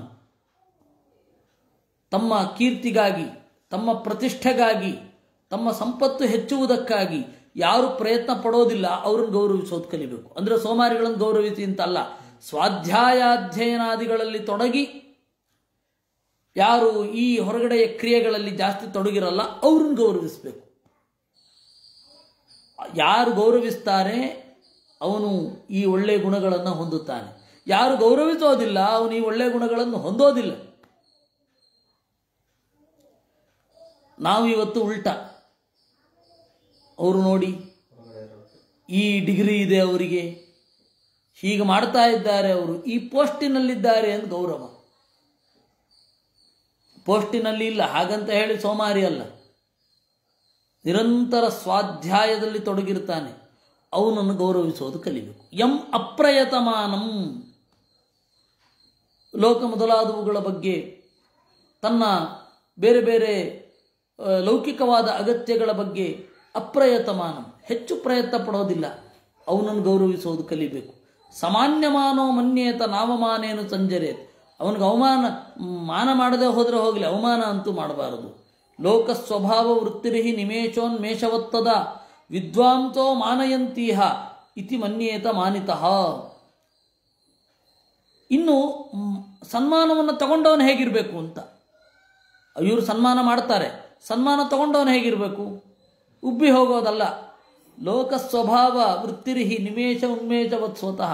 ಜನ ಇವತ್ತು ಹೊಗಳ್ತಾರೆ, ನಾಳೆ ಬೈತಾರೆ ಅಂತ ಹೇಳಿ ಅದನ್ನು ತಟಸ್ಥವಾಗಿ ತಗೊಳ್ಬೇಕು. ಇವತ್ತೇನೋ ಹೊಗಳ್ತಾ ಇದ್ದಾರೆ, ಇವರೇ ನಾಳೆ ಬೈಯೋದಿಲ್ಲ ಅಂತ ಖಾತ್ರಿ ಇಲ್ಲ. ಇವತ್ತು ಬೈತಾ ಇದ್ದಾರೆ, ನಾಳೆ ಹೊಗಳೋಲ್ಲ ಅಂತ ಖಾತ್ರಿ ಇಲ್ಲ. ಬೈದಾಗ ಕತಿಗೊಳ್ಳಬಾರದು, ಹೊಗಳದಾಗ ಉಬ್ಬಬಾರದು. ಪಾಪ ಇದು ಈ ಪರಿಸ್ಥಿತಿ ಇರಬೇಕಾದದ್ದು ಪಾಪ ಸನ್ಯಾಸಿಗಳಿಗೆ. ಈಗ ಪಾಪ ಎಲ್ಲರೂ ಬೈತಾರೆ ಅವ್ರನ್ನ, ಆದರೆ ಎಲ್ಲರೂ ಹೋಗಿ ಅವ್ರ ಕಾಲಿಗೆ ಬೀಳೋದು. ಆಮೇಲೆ ಅವರು ಇದನ್ನು ಗಟ್ಟಿ ಇಟ್ಕೊಂಡಿರಬೇಕು. ಏನು ಇವುಗಳೆಲ್ಲ ಗೌರವ ಕೊಡ್ತವೆ. ಇವಾಗ ಗೌರವ ಕೊಟ್ಟು ಹಿಂದೆ ಬೈತಾರೆ, ಹಿಂದೆ ಬೈದಿರೋರು ಈಗ ಗೌರವ ಕೊಡ್ತಾರೆ, ಅಥವಾ ಹಿಂದೆ ಎದುರುಗಡೆ ಬೈದವರು ಮುಂದಿನ ಬಾರಿ ಗೌರವ ಕೊಡ್ತಾರೆ. ಗೃಹಸ್ಥರಿಗಾದರೂ ಬೈಯೋದಾದರೂ ಎದುರುಗಡೆನೇ ಬೈದು ಆಯಿತೋ, ಆಮೇಲೆ ಮುಂದೆ ಎದುರುಗಡೆಯೇ ಗೌರವ ಕೊಡ್ತಾರೆ. ಪಾಪ ಸನ್ಯಾಸಿಗಳಿಗೆ ಹಾಗಲ್ಲ, ಅವರಿಗೆ ಈ ಸನತ್ಸು ಜಾತಿಯ ಹೆಚ್ಚು ಅನ್ವಯ ಆಗತ್ತೆ. ಇತಿ ಮನ್ಯೇತ ಮಾನಿತ. ಅವ್ರೇನಾದ್ರು ಗೌರವ ಕೊಟ್ಟರೆ ಹೀಗೆ ತಿಳ್ಕೋಬೇಕು, ಏನ ಇವಾಗ ಮಾನಯಂತೀಹ. ಈ ಪಾಯಿಂಟ್ ಯಾಕೆ ಹೇಳ್ತಾರೆ ಅಂದರೆ, ಇವಾಗ ನೀನು ಧೃತರಾಷ್ಟ್ರ ಅಂದರೆ ಒಟ್ಟು ಇವ್ರದ್ದು ಕೂಡ ಅಷ್ಟೇ, ಅದರಲ್ಲಿ ಕ್ರಮ ಇಲ್ಲ, ಒಟ್ಟು ನೀತಿಯನ್ನು ಹೇಳ್ತಾ ಹೋಗುದು. ಇದ್ರ ನನ್ನ ರಾತ್ರಿ ಅಂತ ಹೇಳಿ ಎಬ್ಬಿಸ್ಕೊಂಡು ಬಂದಾಗ ಹೇಗೆ ಪಟ ಪಟ ಪಟ ಪಟ ನೀತಿಯನ್ನು ಹೇಳ್ತಾ ಹೋದ, ಅದೇ ರೀತಿ ಸನತ್ಸು ಜಾತರು ಕೂಡ ಪಟ ಪಟ ಪಟ ಪಟ ನೀತಿಯನ್ನು ಹೇಳ್ತಾ ಹೋದರು. ಇಲ್ಲಿ ನಾವು ಇಲ್ಲ, ಇದಕ್ಕೊಂದು ವ್ಯವಸ್ಥೆ, ಯಾಕೆ ಈ ಮಾತು ಬಂತು ಅನ್ನೋದಕ್ಕೊಂದು ವ್ಯವಸ್ಥೆ ಆಗಬೇಕು ಅಂತ ಹೇಳಿದರೆ ಅದಿದು. ನಾಳೆ ಇವತ್ತೆಲ್ಲ ಗೌರವ ಕೊಡ್ತಾ ಇದ್ದಾರೆ ನಿನಗೆ, ನಾಳೆ ಪಾಂಡವರಿಗೆ ರಾಜ್ಯ ಕೊಡಬೇಕು ಅಂತ ನೀನು ಹಠ ಹಿಡಿದ್ರೆ ನಿನ್ನ ಮಕ್ಕಳು, ಆಮೇಲೆ ಗಾಂಧಾರ ದೇಶದವರು, ಕೇಕೆಯ ದೇಶದವರು ಯಾರೂ ಗೌರವ ಕೊಡಲ್ಲ. ಈಗಾಗಲೇ ಸೇನೆ ಎಲ್ಲ ಬಂದು ಸೇರಿಬಿಟ್ಟಿದೆ, ಸುಮ್ಮನೆ ನಮ್ಮನ್ನು ಕರೆಸಿದ ಯುದ್ಧ ಮಾಡಲಿಕ್ಕೆ ಅಂತ. ಈಗ ಇಲ್ಲ, ಏನಿಲ್ಲ, ವಾಪಸ್ ಹೋಗಿ ಅಂತ ಹೇಳ್ತಾನೆ ಅಂತ ನಾಳೆ ಜನ ಬೈಬಹುದು, ಆದರೆ ಅದಕ್ಕೆ ನೀನು ತಲೆ ಕೆಡಿಸ್ಕೊಳ್ಬಾರ್ದು. ಈಗಾಗಲೇ ಸೇನೆ ಎಲ್ಲ ಬಂದು ಸೇರಿಬಿಟ್ಟಿದೆ, ಶಿಬಿರ ಆಗಬೇಕಷ್ಟೇ ಮುಂದೆ, ಅದು ಕೃಷ್ಣ ಬಂದಮೇಲೆ ಆಗೋದು. ನವೈಮಾನಂಚ ಮೌನಂಚ ಸಹಿತೌ ಚರತಸ್ತದ ಅಧರ್ಮ ವಿದುಷೋ ಮೂಢಾ ಲೋಕಶಾಸ್ತ್ರ ವಿವರ್ಜಿತಾ ನಮಾನ್ಯಂ ಮಾನಯಿಷ್ಯಂತಿ ಇತಿ ಮನ್ಯೇದ ಮಾನಿತಃ. ಯಾರಿಗೋ ಒಬ್ಬನಿಗೆ ಗೌರವ ಕೊಟ್ಟಿಲ್ಲ, ಒಬ್ಬ ವಿದ್ವಾಂಸನಿಗೆ, ಅವಾಗ ಅವನೇನು ಅನ್ಕೋಬೇಕು, ಏನು ಮಾಡೋದು, ಧರ್ಮವೇತ್ತರಲ್ಲ, ಲೋಕವೂ ಗೊತ್ತಿಲ್ಲ, ಶಾಸ್ತ್ರವೂ ಗೊತ್ತಿಲ್ಲ. ನಮಾನ್ಯಮ್ಮಾನ ಇಷ್ಯಂತಿ, ಗೌರವಾರ್ಹನಾದವನನ್ನು ಗೌರವ ಕೊಡೋದಿಲ್ಲ, ಗುಣಗಳಿದ್ರೂ ಗುರುತಿಸೋದಿಲ್ಲ, ಅಂದ ಮಾತ್ರಕ್ಕೆ ಗುಣ ಬಿಡೋದಲ್ಲ. ಎಷ್ಟೋ ಜನ ಕೇಳ್ತಾರೆ, ಪ್ರಾಮಾಣಿಕವಾಗಿದ್ದರೂ ಕೂಡ ಯಾರೂ ನಮ್ಮನ್ನು ಗೌರವಿಸ್ತಾ ಇಲ್ಲ, ನಾವು ಯಾಕೆ ಪ್ರಾಮಾಣಿಕವಾಗಿರಬೇಕು? ಅಯ್ಯೋ ರಾಮ, ಅವ್ರು ಗೌರವಿಸ್ತಾರೆ ನೀವು ಪ್ರಾಮಾಣಿಕರಾಗಿರ್ಬೇಕಾ? ಸಹಜವಾಗಿ ನಿಮ್ಮ ಪ್ರವೃತ್ತಿ ಆಗಿರ್ಬೇಕಾ? ನಾವು ಇಷ್ಟು ಜನರಿಗೆ ಸಹಾಯ ಮಾಡಿದೆವು, ಅವು ಯಾರು ನಮ್ಮ ಕಡೆ ತಿರುಗಿ ನೋಡ್ತಾ ಇಲ್ಲ ಅಂದರೆ it was not an investment ಅನ್ನೋದು ನಿಮಗೆ ಗೊತ್ತಿರಬೇಕು. ನಮ್ಮ ಕೈಲಾಗಿದ್ದನ್ನು ಮಾಡಿದ್ದೇವೆ ಅಷ್ಟೇ, ಅದು ಇನ್ವೆಸ್ಟ್ಮೆಂಟ್ ಅಲ್ಲ. ಅವ್ರು ಅಕಸ್ಮಾತ್ ನಾಳೆ ನಮ್ಮನ್ನು ಗೌರವಿಸ್ತಿಲ್ಲ ಅಂದರೆ ನಾವು ದುಃಖ ಪಡಬಾರದು. ಅದಕ್ಕೆ ಸುಮ್ಮನೆ ಇರಬೇಕು. ಏನಾಯ್ತು, ಇದು ನಮ್ಮಿಂದ ಪ್ರಯೋಜನ ಪಡ್ಕೊಂಡು ಹೋಗ್ಲಿ ಬಿಡಿ, ನಮಗೆ ದೇವರು ಇನ್ನೊಂದು ಕಡೆಯಿಂದ ಕೊಡದೇ ಇರ್ತಾನ ಅಷ್ಟೇ. ನ ವೈಮಾನಂಚ ಮೌನಂಚ ಸಹಿತೌ ಚರತಸ್ತದ ಅಯಂ ಹಿ ಲೋಕೋ ಮಾನಸ್ಯಶ್ಚ ಸೌ ಮೌನಸ್ಯ ತದ್ವಿದುಹು. ಸನ್ಮಾನದ ಬಯಕೆ ಮತ್ತು ಮನನಶೀಲತೆ ಯಾವತ್ತೂ ಒಂದು ಕಡೆ ಇರಲ್ಲ ಅಂತಾರೆ. ನವೈ ಮಾನಂಚ ಮೌನಂಚ, ಸನ್ಮಾನದ ಬಯಕೆ, ನನ್ನನ್ನು ಎಲ್ಲರೂ ಗೌರವಿಸಬೇಕು ಅಂತ ಒಬ್ಬನಿಗಿರುತ್ತೆ. ಆಯಿತು, ಎಲ್ಲರೂ ಗೌರವಿಸ್ತಾ ಇದ್ದಾರೆ, ಇವನಿಂದ ಮನನ ಯಾವತ್ತೋ ಕಾಲು ಕಿತ್ತುಬಿಟ್ಟಿರುತ್ತೆ. ಮನನ ಮಾಡಲಿಕ್ಕೆ ಆಗಲ್ಲ, ಅಷ್ಟು ಬ್ಯುಸಿ ಅವನು. ಯಾಕೆಂದರೆ ಇಲ್ಲೊಂದು ಸನ್ಮಾನ, ಅಲ್ಲೊಂದು ಸನ್ಮಾನ, ಅಲ್ಲೊಂದು ಸನ್ಮಾನ. ಹಾಗಲ್ಲ. ಅಯಂ ಹಿ ಲೋಕೋ ಮಾನಸ್ಯ. 10 ಜನರು ಸನ್ಮಾನ ಮಾಡೋದು ನೋಡಿ, ಓ ಇವರು ದೊಡ್ಡವರು ಅಂತ ಅಂದುಕೊಳ್ಳೋರು ನಮ್ಮನ್ನು ಗೌರವಿಸ್ತಾರೆ. ಇದು ಅಯಂ ಹಿ ಲೋಕೋ ಮಾನಸ್ಯ. ಅಸೌ ಮೌನಸ್ಯ, ನಾನು ನಿನಗೆ ಹೇಳ್ತಾ ಇದ್ದೀನಲ್ಲ, ಅದು ಸ್ವರ್ಗ, ಅದು ಮೌನದ ಲೋಕ, ಮೌನದಿಂದ ಸಿಗುವಂತಹ ಲೋಕ. ಮೌನ ಅಂದರೆ ಮಾತಾಡದೇ ಇರೋದಲ್ಲ. ಮೂಕನಿಗೂ ಆ ಹೆಗ್ಗಳಿಕೆ ಇದ್ದೆ, ಮಾತಾಡದೇ ಇರೋದು, ಮಾತು ಬರದೇ ಇರೋದು ಅಲ್ಲ. ಮೌನ, ಮನನ ಅನ್ನೋದೇ ಮೌನ. ಶ್ರೀರ್ಹಿ ಮಾನಾರ್ಥ ಸಂವಾತ ಸಾಚಾಪಿ ಪರಿಪಂಥಿನಿ ಬ್ರಾಹ್ಮೀ ಸುದುರ್ಲಭ ಶ್ರೀರ್ಹಿ ಪ್ರಜ್ಞಾಹೀನೇನ ಕ್ಷತ್ರಿಯ. ಸಂಪತ್ತನ್ನು ಗೌರವಿಸಬೇಕು, ಗೌರವ ಇದ್ದ ಕಡೆ ಸಂಪತ್ತು ಬರುತ್ತೆ. ಶ್ರೀರ್ಹಿ ಮಾನಾರ್ಥ ಸಂವಾಸ ಬ್ರಾಹ್ಮೀ ಸುದುರ್ಲಭ ಶ್ರೀರ್ಹಿ ಪ್ರಜ್ಞಾಹೀನೇನ ಕ್ಷತ್ರಿಯ. ಆದರೆ ಬ್ರಹ್ಮ ಸಂಪತ್ತು ಅದು ಸುಲಭದಲ್ಲಿ ಸಿಗುವುದಿಲ್ಲ. ಅಂದರೆ ವೇದದ ಬೇರೆ ಬೇರೆ ಶಾಸ್ತ್ರದ ಹಿನ್ನೆಲೆಯಲ್ಲಿ ಬಂದ ಸಂಪತ್ತು, ಅದು ಬೇರೆ ಬೇರೆಯವರ ಸನ್ಮಾನದಿಂದ ಸಿಗುವಂಥದ್ದಲ್ಲ. ಪ್ರಜ್ಞಾಹೀನೇನ, ಪ್ರಜ್ಞೆ ಇಲ್ಲದೆ ಹೋದರೆ ಅದು ಸಿಗೋದೇ ಇಲ್ಲ. ಇಷ್ಟು ಹೇಳಿ ಈಗ ಒಂದು ಕನ್ಕ್ಲೂಷನ್ಗೆ ಹೇಳ್ತಾರೆ. ಯಾಕೆ ಇಷ್ಟೆಲ್ಲ ಧೃತರಾಷ್ಟ್ರನಿಗೆ ಹೇಳಿದ್ದು ಅಂತ ಇಲ್ಲೊಮ್ಮೆ ಗೊತ್ತಾಗತ್ತೆ. ಏನು? ದ್ವಾರಾಣಿ ತಸ್ಯಾ ಪ್ರವದಂತಿ ಸಂತೋ ಬಹುಪ್ರಕಾರಾಣಿ ದುರಾಚರಾಣಿ ಸತ್ಯಾರ್ಜವೇ ಹ್ರೀರ್ ದಮ ಶೌಚ ವಿದ್ಯಾ ಷಣ್ಮಾನ ಮೋಹ ಪ್ರತಿಬಂಧನಾನಿ.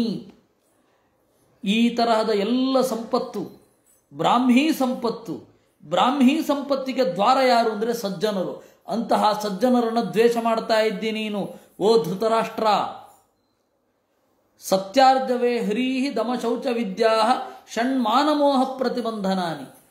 ನೀನು ಸತ್ಯದಿಂದ ಇತ್ತು ಅಂತಂದರೆ ಅನೇಕ ಸನ್ಮಾನಗಳು ದೂರ ಆಗತ್ತೆ. ಮೋಹ ಇತ್ತು ನಿನಗೆ ಅಂತಂದರೆ ಅನೇಕ ಸನ್ಮಾನಗಳು ಬರ್ತವೆ. ಮಾನ ಇತ್ತು ಅಂದರೂ ಬರ್ತವೆ. ಇನ್ನು ಹ್ರೀಹಿ, ಯಾವಾಗ ಇದ್ಯಾವುದು ಇರೋಲ್ಲ, ಸತ್ಯ ಇರೋಲ್ಲ, ಅವಾಗ ಮೋಹಕ್ಕೆ ಕಾರಣ. ಹೌದು, ಇವರು ಸನ್ಮಾನ ಮಾಡಿದ್ದಾರೆ ಆದ್ದರಿಂದಾಗಿ ನಾನು ದೊಡ್ಡ ಜನ ಅಂತ ಅನ್ನಿಸಿಬಿಡುತ್ತೆ. ನಮ್ಮ ಗುರುಗಳು ಹೇಳ್ತಾ ಇದ್ರು ಒಂದು ಘಟನೆ. ಯಾರೋ ಒಬ್ಬಳು ಇದು ಪಡುಬಿದ್ರೆ ಹತ್ತಿರವ ಕಿನ್ನಿ ಮುಲ್ಕಿ ಹತ್ತಿರವ ಯಾರೋ ಒಬ್ಬಳು ಇದ್ಲಂತೆ. ಅವಳು ತನ್ನನ್ನು ತಾನು ದುರ್ಗಾದೇವಿ ಅಂತ ಅಂದುಕೊಳ್ಳೋದು, ನಾನು ಸ್ವಯಂ ದುರ್ಗೆ ಅಂತ ಹೇಳ್ತಾ ಇದ್ಲಂತೆ. ಇವರು ಒಂದು ಸರ್ತಿ ಯಾರೋ ಹೋಗಿದ್ದಾಗ, ನೀನೇನು ದುರ್ಗೆ, ಅದಕ್ಕೆ ಪ್ರೂಫ್ ಬೇಕು ನೋಡಿ, ಅಷ್ಟು ಜನ ಎಲ್ಲ ಒಪ್ಪಿದ್ದಾರೆ, ಅವ್ರಿಗೇನು ತಲೆ ಸಮ ಇಲ್ವಾ, ಅವ್ರು ಒಪ್ಪಿದ್ದಾರೆ ಆದ್ದರಿಂದಾಗಿ ನಾನು ದುರ್ಗೆ ಅಲ್ಲಂತ ಅವಳು. ಕೆಲವೊಮ್ಮೆ ಮಾನದಿಂದ, ಬೇರೆಯವರು ಮಾಡುವ ಸನ್ಮಾನದಿಂದ ನಮಗೆ ಮೋಹ ಬಂದ್ಬಿಡುತ್ತೆ. ಆ ಸನ್ಮಾನದಿಂದ ಮಾಡುವ ಮೋಹ ನಮ್ಮನ್ನು ಕಾಡದೇ ಇರಬೇಕಾದ್ರೆ ಏನಾಗಬೇಕು? ಸಜ್ಜನರ ಸಂಘ ಇರಬೇಕು. ಆ ಸಜ್ಜನರ ಸಂಘದಿಂದ ಬರುವ ಗುಣಗಳು ಯಾವುದು? ಸತ್ಯ, ಯಥಾರ್ಥ ಜ್ಞಾನ, ಆರ್ಜವ, ನೇರವಾದ ನಡೆನುಡಿ, ಹ್ರೀಹಿ, ನಾಚಿಕೊಳ್ಳದಿರುವುದು, ನಾಚಿಕೆ, ಕೆಟ್ಟ ಕೆಲಸದಲ್ಲಿ ನಾಚಿಕೆ, ದಮ, ಇಂದ್ರಿಯ ನಿಗ್ರಹ, ಶೌಚ, ಮಾನಸಿಕ ಆರ್ಥಿಕ ಶೌಚಗಳು, ದ್ರವ್ಯ ಶೌಚ, ಆರ್ಥಿಕ ಶೌಚ, ಇವುಗಳೆಲ್ಲ ವಿದ್ಯೆ. ಇದು ಷಟ್. ಈ 6 ಏನಿದೆ, ಮೋಹ ಪ್ರತಿಬಂಧನಾನಿ, ಮೋಹವನ್ನು ಬರದಂತೆ ತಡೆಯುತ್ತೆ. ಹೀಗಾಗಿ ಪ್ರತಿ ದಿವಸ ಕ್ಲೀನ್ ಮಾಡ್ಕೋತಾ ಇರಬೇಕು ನಮ್ಮನ್ನು. ಹೀಗೆ ಏಕಚತ್ವಾರಿಂಶೋಧ್ಯಾಯ ಉದ್ಯೋಗ ಪರ್ವದಲ್ಲಿ 41ನೇ ಅಧ್ಯಾಯ. ಅದಕ್ಕೆ ಧೃತರಾಷ್ಟ್ರ ಕೇಳ್ತಾನೆ, ಕಶ್ಚೈಚ ಮೌನಃ ಕತರನ್ನು ಮೌನಂ ಪ್ರಬ್ರೂಹಿ ವಿದ್ವಾನಿಹ ಮೌನ ಭಾವಂ ಮೌನೇನ ವಿದ್ವಾನುತಯಾತಿ ಮೌನಂ ಕಥಂ ಮುನೇ ಮೌನಮಿಹಾಚರಂತಿ. ಮೌನ ಅಂದರೆ ಏನು? ಮೌನ ಎಷ್ಟು ಬಗೆ ಇದೆ? ಯಾರದನ್ನು ಮೌನ ಅಂತ ಕರೀತಾರೆ? ಮೌನದಿಂದ ಮತ್ತೆ ಮೌನಕ್ಕೆ ಹೋಗ್ತಾರೆ ಅಂತ ವಿದ್ವಾಂಸರು ಹೇಳ್ತಾರೆ. ಮೌನವನ್ನು ಆಚರಿಸುವ ಬಗೆ ಹೇಗೆ? ಇದು ಆ ಮೌನ ಅಂದರೆ ಮನನದ ಬಗ್ಗೆ ಇಲ್ಲಿ ಹೇಳ್ತಾ ಇದ್ದಾರೆ. ಮೌನ ಅಂದರೆ ಮಾತು ಬಿಡುವುದು ಅನ್ನುವ ಅರ್ಥದ ಮೌನ ಅಲ್ಲ. ಅದರ ಬಗ್ಗೆ ಜಾತಕ ಕಥೆಗಳಲ್ಲಿ ಒಂದುಂಟು. ಈ ಮಿಲಿಂದ ಪನ್ನಾದಲ್ಲೂ ಬರುತ್ತೆ. ಮಿಲಿಂದ ಪ್ರಶ್ನ ಅಂತ ಭೋಟ ಭಾಷೆಯಲ್ಲಿ ಮಿಲಿಂದ ಪನ್ನ ಅಂತಾರೆ. ಪನ್ನ ಅಂದರೆ ಪ್ರಶ್ನೆ. ಇನ್ನು ಸದ್ಧರ್ಮ ಪುಂಡರೀಕ ಇತ್ಯಾದಿಗಳಲ್ಲಿ ಒಂದು ತಮಾಚೆಯ ಪ್ರಸಂಗ ಬುದ್ಧನ ಜಾತಕ ಕಥೆಗಳಲ್ಲಿ ಬರುತ್ತೆ. ಯಾರೋ ಒಬ್ರು ಬಂದು ಬುದ್ಧನಿಗೆ ಹೇಳಿದ್ರಂತೆ ಮೌನ ಅಂದ್ರೆ ಏನು ಅಂತ. ಮಾತೇ ಆಡಲಿಲ್ಲ. ಮಾತಾಡಿದ್ರೆ ಅದು ಮೌನ ಅಲ್ಲ. ಆದರೆ ನೀವೇನ್ರಿ ಮೌನದ ಬಗ್ಗೆ ಮಾತನಾಡ್ತೀರಾ ಅಂತ ನಮಗೆ ಹೇಳ್ತಾರೆ ಅವರು. ಅವ್ರಿಗೆ ಗೊತ್ತಿಲ್ಲ ಮೌನ ಅಂತಂದರೆ ಮನನಶೀಲತೆಯನ್ನೇ ಮೌನ ಅಂತ ಕರೆಯೋದು ಅಂತ. ಬುದ್ಧನ ಅಭಿಪ್ರಾಯವೂ ಅದೇ, ಮನನ ಮಾಡಬೇಕು ಅಂತ. ಇಲ್ಲಾಂದರೆ ಮೂಕ ಯಾಕೆ ತಪಸ್ವಿ ಆಗೋದಿಲ್ಲ. ಸನತ್ಸುಜಾತಃ, ಈ ಮೌನದ ಬಗೆಗಿನ ಧೃತರಾಷ್ಟ್ರನ ಪ್ರಶ್ನೆಗೆ ಸನತ್ಸುಜಾತ ಉತ್ತರ ಕೊಡ್ತಾನೆ. ಯತೋ ನ ವೇದ ಮನಸಾ ಸಹೈನಂ ಅನುಪ್ರವಿಶ್ಯಂತಿ ತಥೋಥ ಮೌನಂ ಯತ್ರೋತ್ಸಿತೋ ವೇದ ಶಬ್ದಸ್ತಥಾಯಂ ಸತನ್ಮಯತ್ವೇನ ವಿಭಾತಿ ರಾಜನ್. ಮೌನ ಅಂದರೆ ಏನು, ಏನಲ್ಲ ಅಂತ ಮೊದಲು ಹೇಳ್ತೇನೆ. ವೇದಗಳು ಮನಸ್ಸಿನಲ್ಲಿ ರಿಂಗಣಿಸದಿದ್ದರೆ ಅದು ಮೌನ ಅಲ್ಲ. ವೇದಗಳು ಮನಸ್ಸಿನಲ್ಲಿ ರಿಂಗಣಿಸಿದರೆ ಅದು ಮೌನ.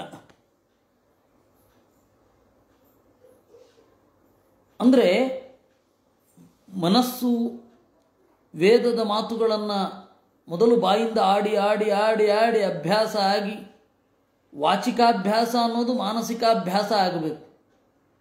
ಮಾನಸಿಕಾಭ್ಯಾಸ ಅನ್ನೋದು ಆತ್ಮಸ್ವರೂಪವನ್ನು ತೆರೆದು ತೋರಿಸುತ್ತೆ. ಹೀಗಾಗಿ ವಾಚಿಕ, ದೈಹಿಕ, ಮಾನಸಿಕ. ಮೊದಲು ದೈಹಿಕಾಭ್ಯಾಸ, ನಮಸ್ಕಾರ ಮೊದಲಾದವುಗಳೆಲ್ಲ ದೈಹಿಕ. ವಾಚಿಕ ಅಂತಂದರೆ ದೇವರ ಸ್ತೋತ್ರವನ್ನು ಹೇಳೋದು, ವೇದವನ್ನು ಉಚ್ಚಾರ ಮಾಡೋದು, ಅವೆಲ್ಲ ವಾಚಿಕ. ಅದು ಮನಸ್ಸಿನಲ್ಲಿ ಗಟ್ಟಿಯಾಗಿ ನೆಲೆಗೊಳ್ಳೋದಿದೆಯಲ್ಲ, ಅದು ಮಾನಸಿಕ. ಈ ಮಾನಸಿಕ ಅಭ್ಯಾಸ ಅನ್ನೋದು ನಮ್ಮನ್ನು ಒಂದು ಕಡೆಗೆ ಒಯ್ಯತ್ತೆ. ಈ ಮಾನಸಿಕ ಅಭ್ಯಾಸ ಅನ್ನೋದಿರಬೇಕು.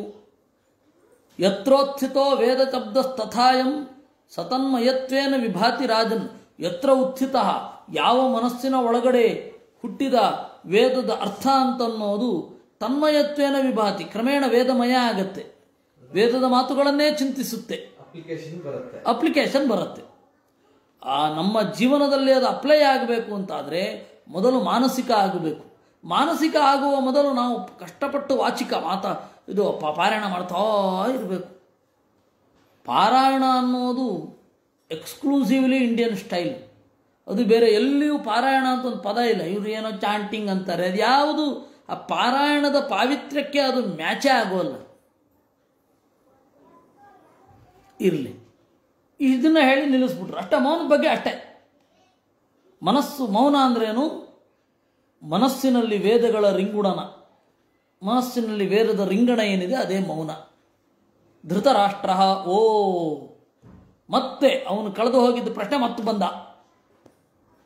ರುಚೋ ಯಜುಂಶಥೋಧೀತೆ ಸಾಮವೇದಂಚಯೋ ದ್ವಿಜ ಪಾಪಾನಿ ಕುರ್ವನ್ ಪಾಪೇನ ಲಿಪ್ಯತೆ ನ ಸಲಿಪ್ಯತೆ.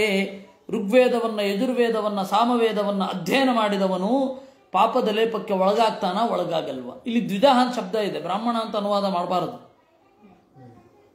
ಬ್ರಾಹ್ಮಣರು, ಕ್ಷತ್ರಿಯರು, ವೈಶ್ಯರು 3 ಜನ. ಹೀಗಾಗಿ ಮಧ್ವಾಚಾರ್ಯರು ಹೇಳಿದ್ದು ಜ್ಞಾನಾದಿಚ್ಛನ್ನ ಘಕ್ಷಯಂ ಅಂತ. ಜ್ಞಾನದಿಂದ ಪಾಪದ ಪರಿಹಾರವನ್ನು ಬಯಸಿ ಅವನು ಕೇಳಿದ ಅಂದರೆ ಅವನಿಗಿತ್ತು ಅಂತ ತಾನೇ ಅರ್ಥ. ಹೀಗಾಗಿ ದ್ವಿಜ ಅಂದರೆ ಬ್ರಾಹ್ಮಣ ಅಂತ ಟ್ರಾನ್ಸ್ಲೇಟ್ ಮಾಡಬಾರದು. ಈ ಟ್ರಾನ್ಸ್ಲೇಷನ್ನು ಭೀಕರ. ಅದು ಇಬ್ಬರು ಕೈನಲ್ಲಿ ಕೊಡಬೇಕು. ಒಂದು ತಿಳಿದವರಿಗೆ, ಇನ್ನೊಂದು ತಿಳಿಯದವರಿಗೆ. ಅವ್ರಿಗೆ ಅರ್ಥ ಆಯಿತು ಅಂದರೆ ಆಯಿತು. ಇವರಲ್ಲಿ ಏನು ಸೂಕ್ಷ್ಮಗಳಿದೆ ಅದನ್ನು ಈ ಅನುವಾದ ಪ್ರಿಂಟ್ ಮಾಡ್ತಾ ಇರೋದಲ್ಲ, ನೋಡ್ದೇನೆ ಅನುವಾದ ಅರ್ಥ ಆಗೋದು ಕಷ್ಟ, ಮೂಲ ಅರ್ಥ ಆಗೋಗುತ್ತೆ, ಆ ಥರ ಇರುತ್ತೆ. ಕೆಲವೊಂದು ಅನುವಾದಗಳಂತೂ ಭೀಕರ. ಸಮಾಮ್ನಾಯ ಸಮಾಮ್ನಾತಃ, ಇದು ಯಾಸ್ಕರ ನಿರುಕ್ತ. ಅದಕ್ಕೆ ಅನುವಾದ ಸಮಾಮ್ನಾಯವು ಸಮಾಮ್ನಾತವಾಯಿತು. ಏನು ಹೇಳಿದ ಹಾಗಾಯಿತು. ಹಾಗೆ ಅಯ್ಯೋ ನಿಮ್ಗಿನ್ನೂ ಹೇಳಬೇಕು. ಒಂದು ಬ್ರಹ್ಮಸೂತ್ರ ಭಾಷ್ಯದ ಅನುವಾದ ಇದೆ. ಪಾಪ ಅವರು ದೊಡ್ಡವರು, ಅವರು ಮಾಡಿದ ಕೆಲಸ ಅಗಾಧ. ಒಬ್ಬರೇ ಇಡೀ ಸರ್ವಮೂಲವನ್ನು ಅನುವಾದ ಮಾಡಿದ್ದಾರೆ. ಅದು ದೊಡ್ಡ ಕೆಲಸ. ಆದರೆ ಅವರು ಆ ಬ್ರಹ್ಮ ಸ್ತಂಭ ಪರ್ಯಂತಂ, ಸ್ತಂಭ ಅಂತಂದರೆ ಅಲ್ಲಿ ಹುಲ್ಲು ಅಂತ. ಇವ ಸ್ತಂಭೇರಮ ಪದ್ಮಿ, ಸ್ತಂಭ ಅಂದರೆ ಹುಲ್ಲು. ಹುಲ್ಲನ್ನು ಇಷ್ಟಪಡುವ ಆನೆಯನ್ನು ಸ್ತಂಭೇರಮ ಅಂತ ಕರೀತಾರೆ. ಇವ್ರಿಗೆ ಆ ಬ್ರಹ್ಮಸ್ತಂಭ ಬ್ರಹ್ಮಸೂತ್ರ ಭಾಷ್ಯದ ಅನುವಾದ ಅವ್ರು ಮಾಡಿರೋದು. ಆ ಬ್ರಹ್ಮಸ್ತಂಭ ಪರ್ಯಂತ ಮಸಾರಂ ಚಾಪ್ಯ ನಿತ್ಯಕಂ ವಿಜ್ಞಾಯ ಜಾತ ವೈರಾಗ್ಯೋ ವಿಷ್ಣುಪಾದೈಕ ಸಂತ್ರಯ. ಅಲ್ಲಿ ಸ್ತಂಭ ಅಂದರೆ ಕಂಬ, ಬ್ರಹ್ಮನಿಂದ ಹಿಡಿದು ಕಂಬದವರೆಗೆ ಅಂತ ಅನುವಾದ ಮಾಡಿಬಿಟ್ಟಿದ್ದಾರೆ. ಅದು ಸ್ತಂಭ, ಸ್ತಂಭ ಅಲ್ಲ. ಈ ಥರದ್ದು ಅನುವಾದಗಳದ್ದು ಮಿಸ್ಟೇಕು ಯಾಕೆ ಹೇಳ್ತೀರಾ? ಚಲಂ, ಇದು ಐತರೇಯ ಉಪನಿಷತ್ತಿನ ಇಡೀ ಋಗ್ವೇದದ ಇದು ಯಾವುದು ಶಾಂತಿ ಮಂತ್ರ. ಆಣೀಸ್ಥ ಪ್ರಜಾನನ್ ವಾಂಗ್ ಮೇ ಮನಸಿ ಪ್ರತಿಷ್ಠಿತ. ನೋಡಿ ಅಲ್ಲಿಯೂ ಕೂಡ ವಾಕ್ ವೇದವಾಣಿ, ಮನಸಿ ಪ್ರತಿಷ್ಠಿತ, ಮನೋ ಮೇ ವಾಚಿ ಪ್ರತಿಷ್ಠಿತ. ಆವಿರಾವಿರ್ಮಯೇಧಿ ವೇದಸ್ಥಮ ಆಣೀಸ್ಥ ಪ್ರಜಾನನ್. ಆಣೀಸ್ಥ ಅಂತ ದೇವರನ್ನು ಕುರಿತು ಸಂಬೋಧನೆ. ಅಲ್ಲಿ ಆಚಾರ್ಯರ ವ್ಯಾಖ್ಯಾನ. ಚಲಂ ಆಣಮುಚ್ಯತೆ ತದ್ವಾನ್ ಆಣಿ ಮುಖ್ಯ ಪ್ರಾಣ. ಆಣ ಅಂತಂದರೆ ನಿರಂತರವಾಗಿ ಚಲಿಸುವುದು. ಏನು ಹೇಳಿದ್ರು? ಚಲಮಾಣ ಮುಚ್ಚತೆ ಅಂತಂದರು. ಚಲಂ ಆಣ ಮುಚ್ಚತೆ ಅಂತ ಅದು. ಇವರು ಅನುವಾದ ಮಾಡ್ಬೇಕಾದ್ರೆ ಚಲಮಾಣವು ಹೇಳಲ್ಪಡುತ್ತದೆ ಅಂತ ಬರೆದು ಬಿಟ್ಟಿದ್ದಾರೆ. ಅನುವಾದ ಮಾಡುವಾಗ ಬಹಳ ಜಾಗ್ರತೆಯಿಂದ ಅನುವಾದ ಮಾಡಬೇಕು. ಯಾವ್ಯಾವ ರೀತಿ ಏನೇನು ತಪ್ಪರ್ಥ ಆಗತ್ತೆ ಅಂತ. ಇರಲಿ, ಇಲ್ಲಿ ಅನುವಾದ ಏನಿದೆ ದ್ವಿಜ ಅಂತ ಇಲ್ಲಿ ಇದೆ. ಸನತ್ಸು ಜಾತಿ ಅನುವಾದ ಮಾಡಬೇಕಾದ್ರೆ ಬ್ರಾಹ್ಮಣನೊಬ್ಬ ವೇದವನ್ನು, ಯಜುರ್ವೇದವನ್ನು, ಸಾಮವೇದವನ್ನು ಅಧ್ಯಯನ ಮಾಡಿ ಪಾಪ ಮಾಡಿದ್ರೆ ಲೇಪ ಆಗಲ್ವಾ ಅಂತ ಬ್ರಾಹ್ಮಣ ಅಂತ ಬರಿಬಾರದು. ವೇದ ಅಧಿಕಾರಿ ಅಷ್ಟೇ, ಅಥವಾ ಇಷ್ಟೇ ಬರಿಬೇಕು. ಋಗ್ವೇದ, ಯಜುರ್ವೇದ, ಸಾಮವೇದವನ್ನು ಓದಿದವ ಪಾಪ ಮಾಡಿದರೆ ಆ ಪಾಪ ಅವನಿಗೆ ಅಂಟುವುದೇ ಇಲ್ಲವೇ? ಅಷ್ಟೇ. ಅನುವಾದ ಚೆನ್ನಾಗಿ ಮಾಡಬೇಕು, ಪರ್ಫೆಕ್ಟ್ ಅನುವಾದ ಇರಬೇಕು. ಸನತ್ ಸುಜಾತಃ ನೈನಂ ಸಾಮಾನ್ ರುಚೋ ವಾಪಿ ಯಜುಂಶಿತ ವಿಚಕ್ಷಣ ತ್ರಾಯಂತೆ ಕರ್ಮಣ ಪಾಪಾನ್ನತೆ ಮಿಥ್ಯಾಬ್ರವೀಮ್ಯಹಂ. ಮೊಟ್ಟ ಮೊದಲ ಬಾರಿಗೆ ಅವನಿಗೆ ಕನ್ವಿನ್ಸ್ ಮಾಡಿಸ್ಬೇಕು ಅಂತ ಹೇಳಿ ಸನತ್ ಸುಜಾತರು ಈ ನತೆ ಮಿಥ್ಯಾಬ್ರವೀಮ್ಯಹಂ, ನಾನೇನು ಸುಳ್ಳು ಹೇಳ್ತಾ ಇಲ್ಲ ಅಂತಾನೆ. ಅದರಲ್ಲಿ ಒಂದು ಸ್ವಲ್ಪ ಲೈಟಾಗಿ ಗದರಿಕೆಯ ಧ್ವನಿಯೂ ಇರಬಹುದು. ಏನು ಅಷ್ಟು ಹೇಳ್ತಾ ಇಲ್ವ ನಿನಗೆ? ಹಿಂದೆಯೂ ಅದನ್ನೇ ಹೇಳಿದ್ರಲ್ಲ. ಋಗ್ವೇದ ಆಗಲಿ, ಯಜುರ್ವೇದ ಆಗಲಿ, ಸಾಮವೇದ ಆಗಲಿ, ಎಲೈ ವಿಚಕ್ಷಣ ಜಾಣನೇ. ಯಾಕೆ ಜಾಣ? ಇವನು ಗೊತ್ತಿದೆ, ವಿದ್ಯಾಶೀಲ ಧೃತರಾಷ್ಟ್ರ ಅಂತ ಗೊತ್ತಿಲ್ವ ಅವ್ರಿಗೆ? ಅವನು ಪ್ರಜ್ಞಾಚಕ್ಷುಸ್, ಹೊರಗಣ್ಣಿಲ್ಲ ಆದರೆ ಒಳಗಣ್ಣಿದೆ. ಅದರಿಂದಾಗಿ ತ್ರಾಯಂತೆ ಕರ್ಮಣ ಪಾಪ ನ, ಪಾಪಕರ್ಮದಿಂದ ಇದ್ಯಾವುದೂ ನೀನು ಓದಿದ ವೇದ ಅದು ಸ್ವೋತ್ತಮಾಪರಾಧ ಅನ್ನುವ ಪಾಪದಿಂದ ರಕ್ಷಿಸುವುದೇ ಇಲ್ಲ. ನ ಛಂದಾಂತ್ಯು ರಜನಾತ್ತಾರಯಂತಿ ಮಾಯಾವಿನಂ ಮಾಯಯಾ ವರ್ತಮಾನಂ ನೀಡಂ ಶಕುಂತಾ ಇವ ಜಾತ ಪಕ್ಷಾ ಛಂದಾಂಸೇನಂ ಪ್ರಜಹತ್ಯಂತ ಕಾಲೇ. ನ ಛಂದಾಂತ್ಯು ರಜನಾತ್ತಾರಯಂತಿ ಮಾಯಾವಿನಂ. ಯಾರಿಗೆ ಕಾಪಟ್ಯ ಇರುತ್ತೆ, ಕಾಪಟ್ಯದಿಂದ ಯಾರು ಇರ್ತಾನೆ ಅವನನ್ನು ವೇದಗಳು ನ ವ್ರಜಿನಾ ತಾರಯಂತಿ, ಪಾಪದಿಂದ ಬಿಡುಗಡೆಗೊಳಿಸುವುದಿಲ್ಲ. ಇಲ್ಲ, ಬಿಡುಗಡೆಗೊಳಿಸುವುದಿಲ್ಲ. ಮಾಯಾವಿನಂ, ಮೋಸ ಮಾಡ್ತಾ ಇರ್ತಾನವನು. ಮೋಸ ಮಾಡ್ತಾ ಇದ್ರೆ ನೀಡಂ ಶಕುಂತ ಯುವಜಾತ ಪಕ್ಷಾಹ ಛಂದಾಂಸಿ ಏನಂ ಪ್ರಜಹಂತ್ಯಂತ ಕಾಲೇ ಹೇಳ್ತಾರೆ. ರೆಕ್ಕೆ ಮೊಳಿತ ಹಕ್ಕಿಗಳು ಗೂಡಿನಿಂದ ಹೊರ ಹಾರುವ ಹಾಗೆ ಅಂತಕಾಲದಲ್ಲಿ ವೇದಗಳು ಇವನನ್ನು ಬಿಟ್ಟೋಗ್ಬಿಡ್ತಾವೆ, ಅಂದರೆ ಮರ್ತೋಗುತ್ತೆ, ಅದರ ಪರಿಣಾಮ ಏನೂ ಆಗಲ್ಲ ಅಂತ. ಧೃತರಾಷ್ಟ್ರ ನಚೇದ್ವೇದ ವೇದ ವಿದುಂ ತ್ರಾತುಂ ಶಕ್ತ ವಿಚಕ್ಷಣ ಅಥ ಕಸ್ಮಾತ್ ಪ್ರಲಾಪೋಯಂ ಬ್ರಾಹ್ಮಣಾನಾಂ ತನಾತನಃ. ಆದರೆ ಧೃತರಾಷ್ಟ್ರ ಜಿಗುಟರಿ ಏನು ಹೇಳ್ತಾನೋ, ಹಾಗಾದರೆ ವೇದ ಇಷ್ಟು ಜನ ಬ್ರಾಹ್ಮಣರೆಲ್ಲ ವೇದವನ್ನು ಓದಿದ್ರೆ ಪಾಪ ಪರಿಹಾರ ಆಗುತ್ತೆ, ಪಾಪ ಪರಿಹಾರ ಆಗತ್ತೆ ಅಂತನ್ನೋದು ಪ್ರಲಾಪವೇ, ಬರೇ ಹರಟೆಯೇ, ಏನಾದರೂ ವಾಸ್ತವ ಇದೆಯೋ ನೋಡಿ. ಇನ್ನೊಮ್ಮೆ ಅದನ್ನು ಓದ್ತೇನೆ. ನಚೇತ್ ವೇದ ವೇದವಿದಂ ತ್ರಾತುಂ ಶಕ್ತಾ ವಿಚಕ್ಷಣ. ಮಾಡಿದ ಪಾಪದಿಂದ ವೇದ ಇದು ರಕ್ಷಣೆ ಮಾಡಲಿಕ್ಕೆ ಸಾಮರ್ಥ್ಯ ಇಲ್ಲದೆ ಹೋದರೆ ವೇದಕ್ಕೆ, ಈ ಬ್ರಾಹ್ಮಣರ ಹಳೇ ಪ್ರಲಾಪ ಏನದು? ಸನತ್ ಸುಜಾತಃ ತಸ್ಯೈವ ನಾಮಾದಿ ವಿಶೇಷ ರೂಪೈಃ ಇದಂ ಜಗದ್ಭಾತಿ ಮಹಾನುಭಾವ ನಿರ್ದಿಷ್ಟ ಸಮ್ಯಕ್ ಪ್ರವದಂತಿ ವೇದಾಃ ತದ್ವಿಶ್ವ ವೈರೂಪ್ಯ ಮುದಾಹರಂತಿ. ಅಲ್ಲ, ವೇದ ನಿಮ್ಮನ್ನು ರಕ್ಷಣೆ ಮಾಡೋದು, ಪಾಪ ಮಾಡಿದ್ರೆ ನಿಮಗೆ ಅದು ಗಾರ್ಡಾಗಿ ನಿಲ್ಲಬೇಕು, ನಿಮಗೆ ಜ್ಞಾನ ಕೊಡಬೇಕು, ನೀವೇ ಹೇಳಿ.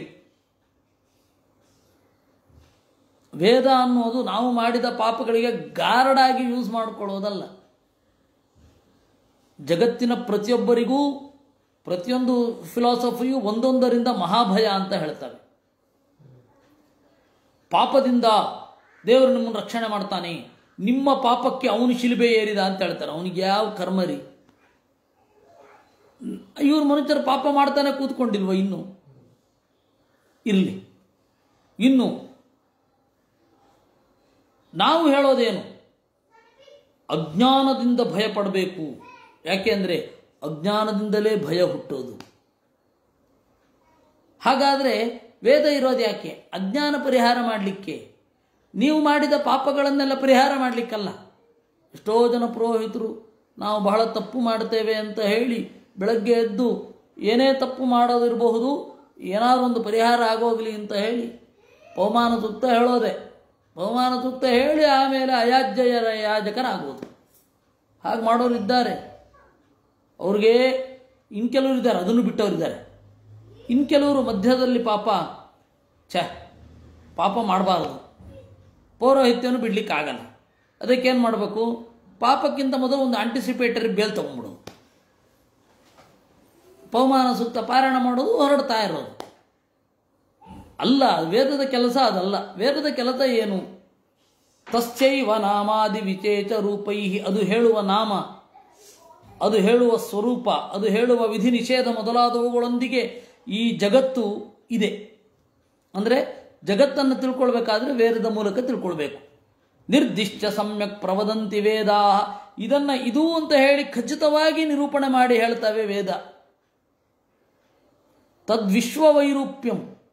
ಈ ಜಗತ್ತಿನ ವಿವಿಧ ರೂಪವನ್ನು ಹೇಳುವುದಕ್ಕಾಗಿ, ಸಾಧನೆಗಾಗಿ ವೇದವನ್ನು ಹೇಳಿದ್ದು. ಅದರ ಜ್ಞಾನಕ್ಕಾಗಿ ಹೇಳಿದ್ದೇವೆ ವಿನಃ ನಾವೆಲ್ಲ ಪಾಪ ಮಾಡ್ತೇವೆ, ಆ ಪಾಪ ರಕ್ಷಣೆಗಾಗಿ ವೇದ ಅಂತ ವೇದ ಎಲ್ಲೂ ಡಿಕ್ಲೇರ್ ಮಾಡಿಕೊಂಡಿಲ್ಲ. ಅಕಸ್ಮಾತ್ ಆದರೆ ಅದರ ಪರಿಹಾರ ಆಗತ್ತೆ ದೇವರ ನಾಮಸ್ಮರಣೆಯಿಂದ. ವೇದ ಅನ್ನೋದು ದೇವರ ನಾಮ, ಆದ್ದರಿಂದ ಅಂತ ವೇದ ಹೇಳಿರಬಹುದೇ ವಿನಃ ವೇದ ಅನ್ನೋದು ಪಾಪಗಳನ್ನು ಮಾಡಿಕೊಳ್ಳಿಕ್ಕೆ ಕೊಟ್ಟ ಲೈಸೆನ್ಸ್ ಅಲ್ಲ. It is not like confession. ಪ್ರಾಯಶ್ಚಿತ್ತ ಹೇಳತ್ತೆ, ಇನ್ನೊಮ್ಮೆ ಮಾಡದೇ ಇರಲಿ ಅಂತ, ಮತ್ತೆ ಮತ್ತೆ ಮಾಡೋದಲ್ಲ. ತದರ್ಥ ಮುಕ್ತಂ ತಪ ಏತದಿಜ್ಜಾ ತಾಭ್ಯಾಮಸೌ ಪುಣ್ಯಮುಪೈತಿ ವಿದ್ವಾನ್ ಪುಣ್ಯೇನ ಪಾಪಂ ವಿನಿಹತ್ಯ ಪಶ್ಚಾತ್ ಸಜಾಯತೆ ಜ್ಞಾನ ವಿದೀಪಿತಾತ್ಮ. ತದರ್ಥ ಮುಕ್ತಂ ತಪಃ. ಆ ತಿಳುವಳಿಕೆಗಾಗಿ ತಪಸ್ಸು ಇರೋದು. ವೇದ ಜಗತ್ತನ್ನು ಯಾವ ರೀತಿ ಕಂಡಿದೆ ಅನ್ನುವ ತಿಳುವಳಿಕೆಗಾಗಿ ತಪಸ್ಸು ಮಾಡಬೇಕು. ತಪಸ್ಸು ಮಾಡಬೇಕು, ಓದಬೇಕು. ಏತದಿಜ್ಜ, ಈ ದೇವರ ಪೂಜೆ, ಇದಕ್ಕಾಗಿ ದೇವರ ಪೂಜೆ, ಜ್ಞಾನಕ್ಕಾಗಿ, ಆ ಜ್ಞಾನಪೂರ್ವಕವಾದ ಭಕ್ತಿಗಾಗಿ ದೇವರ ಪೂಜೆ ವೇದದ ಮೂಲಕ. ಪುಣ್ಯೇನ ಪಾಪಂ ವಿನಿಹತ್ಯ ಪಶ್ಚಾತ್. ಇದರಿಂದ ಪುಣ್ಯ. ಈ ಪುಣ್ಯ ಅಂತಂದರೆ ಮನಸ್ಸಿನ ಒಂದು ಭಾಗ. ಇದನ್ನು ಆಚಾರ್ಯ ಹೇಳ್ತಾರೆ. ಪುಣ್ಯ ಅಂದರೆ ಒಂದು ಭೌತಿಕ ರೂಪ ಇಲ್ಲ. ಅನುವ್ಯಾಖ್ಯಾನದಲ್ಲಿ ಅದನ್ನು ಹೇಳ್ತಾರೆ, ಪುಣ್ಯ ಮತ್ತು ಪಾಪ ಅನ್ನೋದು ಮನಸ್ಸಿನ ಒಂದು ಭಾಗ. ಅದು ಎಲ್ಲೋ ಮೇಲ್ಗಡೆ ನೇಲ್ತಾ ಇರಲ್ಲ. ಪಾಪ ಇದೆ ಅಂತೇನು ಗ್ಯಾರಂಟಿ? ಶಾಸ್ತ್ರ ನಮಗೆ ತಲುಪ್ತಾನೇ ಇಲ್ಲ ಅನ್ನೋದು ಪಾಪದ ಬಗ್ಗೆ ತಲೆಬಿಸಿ ಮಾಡ್ಕೋಬೇಕು. ಪುಣ್ಯಕ್ಷೇತ್ರ ಯಾತ್ರೆ ಮಾಡಿದೆವು, ಫಲ ಏನು? ಶಾಸ್ತ್ರದಲ್ಲಿ ಮನಸ್ಸು ಹೋಗ್ತಾ ಇದೆ, ಅದೇ ಫಲ. ಹೀಗಾಗಿ ಪುಣ್ಯೇನ ಪಾಪಂ ವಿನಿಹತ್ಯ ಪಶ್ಚಾತ್ ಜ್ಞಾನ ವಿದೀಪಿತಾತ್ಮ ಜಾಯತೆ. ಜ್ಞಾನದಿಂದ ವಿದೀಪಿತಾತ್ಮ ತನ್ನ ಒಳಗಡೆ ಬೆಳಕನ್ನು ಹೊಂದಿದವನಾಗ್ತಾನೆ. ಜ್ಞಾನೇನ ಚಾತ್ಮಾನಮುಪೈತಿ ವಿದ್ವಾನ್ ಅಥಾನ್ಯತಾ ವರ್ಗ ಫಲಾನುಕಾಂಕ್ಷಿ. ಜ್ಞಾನದಿಂದ ಜೀವನನ್ನು ತಿಳ್ಕೊತಾನೆ, ದೇವರನ್ನು ತಿಳ್ಕೊತಾನೆ. ವೇದದ ಫಲ ಅದು. ಅನ್ಯಥಾ ಇಲ್ಲದಿದ್ದರೆ ವರ್ಗ ಫಲಾನುಕಾಂಕ್ಷಿ, ಸಮುದಾಯ ಏನನ್ನ ಫಲ ಅಂತ ಪರಿಗಣಿಸಿದೆಯೋ ಅದನ್ನು ಪಡೆಯಲಿಕ್ಕೆ ಬಯಸಿ ಇದನ್ನು ಮಾಡ್ತಾನೆ. ಇಡೀ ಜನಸಮುದಾಯ ನಮ್ಮನ್ನು ಗೌರವಿಸಬೇಕು ಅಂತ ಹೇಳಿ ವೇದ ಓದೋದು ಮಾಡಬೇಡಿ. ಯಾಕೆಂದರೆ ವೇದ ಓದಿದ್ರೆ ಯಾರೂ ಗುರುತಿಸೋದಿಲ್ಲ. ನಾನು ವೇದವನ್ನು ಸಾಯಣ ಭಾಷ್ಯಾದಿಗಳಿಂದ ಇಟ್ಕೊಂಡು ನೋಡ್ತಾ ಇದ್ದಾಗ ನನ್ನ ಓರಿಗೆ ಗೆಳೆಯರು, ಇದನ್ನೆಲ್ಲ ಯಾಕೆ ಓದ್ತಿ? ಯಾವ ಸ್ವಾಮಿಗಳು ನಿನ್ನನ್ನು ಗುರುತಿಸೋದಿಲ್ಲ, ಯಾರೂ ನಿನ್ನನ್ನು ಪಂಡಿತ ಅಂತ ಅನ್ನಲ್ಲ. ನೀನು ತರ್ಕಶಾಸ್ತ್ರ ಕಲಿತರೆ ಪಂಡಿತ ಅಂತ ಗೌರವಿಸ್ತಾರೆ. ವೇದ ಓದಿದ್ರೆ ಯಾರಿಗೂ ಬೇಕು? ವೇದದ ಅರ್ಥವನ್ನು ತಿಳ್ಕೊಳ್ಬೇಕು ಅಂತ ಯಾರಿಗುಂಟು? ಇಷ್ಟು ಜನ ಇದ್ದಾರೆ ನೋಡು ಅಂತ. ನನಗಿಂತ ಹಿರಿಯರವರು. ಆದರೆ ಇವತ್ತು ಅವರೇ ವಿಶೇಷವಾಗಿ ವೇದದ ಅಧ್ಯಯನ ಮಾಡ್ತಾ ಇದ್ದಾರೆ. ಅದು ಬಹಳ ಸಂತೋಷದ ಸಂಗತಿ. ಪುರುಷ ಸೂಕ್ತಕ್ಕೆ ಮೊನ್ನೆ ಒಂದು ವ್ಯಾಖ್ಯಾನವನ್ನು ಅಥವಾ ವಿವರಣೆಯನ್ನು ಅವರು ಬರೆದರು. ಹಾಗಾಗತ್ತೆ ಕೆಲವೊಮ್ಮೆ. ಜನರು ಗೌರವಿಸ್ತಾರೆ ಅಂತ ಹೇಳಿ ವೇದ ಓದೋದು, ಶಾಸ್ತ್ರದ ಆಳಕ್ಕೆ ಹೋಗೋದು, ಅದು ಯಾವುದು ಬೇಕಿಲ್ಲ. ಜನಪ್ರಿಯವಾದದ್ದನ್ನು ಮತ್ತೆ ಮತ್ತೆ ಮತ್ತೆ ಹೇಳ್ತಾ ಇದ್ರೆ ಆಯಿತು, ಜನ ಎಲ್ಲ ಹೋ ಅಂತ ಒಪ್ಪಿಬಿಡ್ತಾರೆ. ಅದಕ್ಕೇನು ವಿಶೇಷ ಶ್ರಮ ಪಡಬೇಕಾಗಿಲ್ಲ. ನಾವು ಓದಬೇಕು, ಯಾಕೆಂದರೆ ನಮಗೆ ಆನಂದ ಸಿಗಬೇಕು, ಅಷ್ಟಕ್ಕಾಗಿ ನಾವು ಓದಬೇಕು. ನಮ್ಮ ಓದು ನಮಗೆ ಆನಂದ ಸಿಗದೆ ಉಳಿದವರಿಗೆಲ್ಲ ಸಂತೋಷ ಆದರೆ ತಗೊಂಡು ನಾವೇನು ಮಾಡೋಣ? ಎಲ್ಲೋ ನೀವು ಹೋಗಿ ಪೂನಾಗೆ ಹೋಗಿ ಮೀಮಾಂಸ ಓದ್ಕೊಂಡು ಬನ್ನಿ, ಸ್ವಾಮಿಗಳೆಲ್ಲ ಸಂತೋಷ ಪಡ್ತಾರೆ ಅಂದರೆ ಅವ್ರ ಸಂತೋಷಕ್ಕೆ ನಾವು ಯಾಕೆ ಓದಬೇಕು? ನಮಗೆ ಒಳಗಡೆಯಿಂದ ಸಂತೋಷ ಆಗಬೇಕು, ಅದಕ್ಕೆ ನಾವು ಓದಬೇಕು ಅಷ್ಟೇ. ಜನ ಗುರುತಿಸ್ಲಿಂತ ಅದು ಬೇಡ. ಇವರು ಸನತ್ ಸುಜಾತರು ಕೂಡ ಇಷ್ಟು ಪರ್ಟಿಕ್ಯುಲರ್ ಆಗಿ, ನಿಜವಾಗಿಯೂ ಈ ವಿದುರ ನೀತಿಯನ್ನು ನಾನು ಮೊದಲು ಓದಿದ್ದು 2002ರಲ್ಲಿ. ವಿದುರ ನೀತಿ, ಸನತ್ ಸುಜಾತೀಯ ಎಲ್ಲ. ಆವಾಗ ನನಗೆ ಶಾಕ್ ಮೇಲೆ ಶಾಕ್. ಅಂದರೆ ನಾವೀಗ ಓದ್ತಾ ಇರುವ ಪದ್ಧತಿ ಇಷ್ಟು ಅಸಂಗತವ? ಆಶು ಗ್ರಂಥಸ್ಯ ವಕ್ತಾಯ ಸಪಂಡಿತ ಇಹೋಚ್ಯತೆ ಅಂತ ವಿದುರ ನೀತಿ. ಕೂಡಲೇ ಗ್ರಂಥವನ್ನು ನೋಡಿದ ಕೂಡಲೇ ಅರ್ಥ ಹೇಳಲಿಕ್ಕೆ ಶುರು ಮಾಡೋದೆ. ಅಂದರೆ ನಿಮಗೆ ಅದರ ಹಿನ್ನೆಲೆ ಇರಬೇಕು ಅಂತ. ಅದು ಒಂದು ಪಾಂಡಿತ್ಯದ ಲಕ್ಷಣ ಅನ್ನೋದೊಂದು ಬಿಟ್ಟರೆ ಉಳಿದದ್ದು ಇದು ಯಾವುದೂ ಕೂಡ ಪಾಂಡಿತ್ಯದ ಲಕ್ಷಣ ವಿದುರ ನೀತಿಯಲ್ಲಿ ಹೇಳಿದ ಹಾಗೆ ಇವತ್ತು ನಾವು ಪಂಡಿತರು ಇಲ್ಲ, ಅಥವಾ ಪಂಡಿತರು ಅಂತ ಸಮಾಜ ಗುರುತಿಸುವವರಿಲ್ಲ. ಅದೆಲ್ಲ ಈಗ ಅವಾಗ ನನಗೆ ದೊಡ್ಡ ಶಾಕಿಂಗು. ಆಮೇಲೆ ಅದು ಶಾಕ್ ಅಭ್ಯಾಸ ಆಗೋಯ್ತು. ಅಸ್ಮಿನ್ ಕೃತಂ ತತ್ ಪರಿಗೃಹ್ಯ ಸರ್ವಂ ಅಮುತ್ರ ಭುಂಕ್ತೆ ಪುನರೇತಿ ಮಾರ್ಗಂ. ಇನ್ನು ಕೆಲವರಿಗೆ ಮಹಾಭಾರತ ಏನು ಕಾವ್ಯ ತರಹ ತಾನೆ, ಅದನ್ನು ಯಾವಾಗಾದರೂ ಒಮ್ಮೆ ಓದಬಹುದು. ಮೊದಲು ತರ್ಕಾರಿ ಗ್ರಂಥಗಳನ್ನು ಓದಬೇಕು. ಅವ್ರ ಕಡೆ ತನಕ ಓದದೆ ಸತ್ತಿದ್ದನ್ನು ನೋಡಿದ್ದೇನೆ ನಾನು. ಮಹಾಭಾರತವನ್ನು, ಭಾಗವತವನ್ನು ಇನ್ನೇನು ಚೆನ್ನಾಗಿ ತರ್ಕದಲ್ಲಿ ವ್ಯುತ್ಪತ್ತಿ ಬಂದರೆ ಸಾಕು, ಎಷ್ಟೊತ್ತು ಅದನ್ನು ಓದ್ಬಿಡ್ಬಹುದು ಅಂತ. ಅದು ಓದ್ದೇನೆ ಬಹಳ ಜನ ಸತ್ತೋಗ್ತಾರಲ್ಲ ಅಂತ ಒಮ್ಮೊಮ್ಮೆ ಅನಿಸುತ್ತೆ. ಇಲ್ಲಿಯ ತನಕ ಬಂದು 12 ವರ್ಷ ಓದಿ ಅದನ್ನು ಓದ್ದೆ ಸಾಯೋದು, ಅದು ಭೀಕರ. ನೋಡಿ, ಇಲ್ಲಿ ಅದನ್ನು ಹೇಳೋದು, ವೇದ ಅನ್ನೋದು ನಿಮಗೆ ಜನಗಳ ಗೌರವವನ್ನು ಕೊಡಿಸ್ಲಿಕ್ಕಾಗಿ ಇರೋದಲ್ಲ, ಜನಗಳಿಂದ ಸನ್ಮಾನವನ್ನು ಕೊಡಿಸ್ಲಿಕ್ಕಾಗಿ ಇರೋದಲ್ಲ, ವರ್ಗ ಫಲಗಳನ್ನು ದೊರಕಿಸ್ಕೊಡ್ಲಿಕ್ಕಾಗಿ ಇರೋದಲ್ಲ. ಒಳ್ಳೆಯ ಮನೆ, ಒಳ್ಳೆಯ ಹೆಂಡತಿ, ಅದ್ಭುತವಾದ ಪಶು ಸಮುದಾಯ, ಇದ್ಯಾವುದನ್ನು ಕೊಡಿಸ್ಲಿಕ್ಕಿರೋದಲ್ಲ. ಇದೆಲ್ಲ ವೇದಗಳ ಬೈ ಪ್ರಾಡಕ್ಟೇ ವಿನಃ ಮೈನ್ ಪ್ರಾಡಕ್ಟ್ ಅಲ್ಲ. ಸಕ್ಕರೆ ಕಾರ್ಖಾನೆಯನ್ನು ಯಾರು ಮದ್ಯ ಬೇಕು ಅಂತ ಹೇಳಿ ಸಕ್ಕರೆ ಕಾರ್ಖಾನೆ ತಯಾರು ಮಾಡೋದಲ್ಲ, ಸಕ್ಕರೆ ಬೇಕು ಅಂತ ಮಾಡೋದು, ಅದರ ಬೈ ಪ್ರಾಡಕ್ಟ್ ಮದ್ಯ. ಆ ಥರ ವೇದ ಅನ್ನೋದು ಓದ್ತಾ ಇದ್ರೆ ಸಿಕ್ಕಿದ್ರೆ ಸಂತೋಷ ಪಡಿ, ಇಲ್ಲ ಅಂತಂದರೆ ವೇದದಿಂದ ಇದನ್ನೆಲ್ಲ ಎಕ್ಸ್ಪೆಕ್ಟ್ ಮಾಡಬೇಡಿ. ಅಸ್ಮಿನ್ ಲೋಕೆ ಅಮುತ್ರ ಭುಂಕ್ತೆ ಪುನರೇತಿ ಮಾರ್ಗಂ. ಅವನೇನು ಮಾಡ್ತಾನೆ, ವೇದದಿಂದ ಅದು ಸಿಕ್ಕಿಲ್ವಾ, ಸಿಕ್ಕಿರತ್ತೆ, ಅದೇನೋ ಯಾಗ ಮಾಡಿದ್ರಿಂದ ಕೂಡಲೇ ಅದು ಕಾರ್ಯ ಆಗಿರುತ್ತೆ, ಅವನೇನು ಮಾಡ್ತಾನೆ, ಮತ್ತೆ ದಾರಿಗೆ ಬರ್ತಾನೆ, ಗುರಿಯತ್ತ ಹೋಗ್ಲಿಕ್ಕಾಗಲ್ಲ.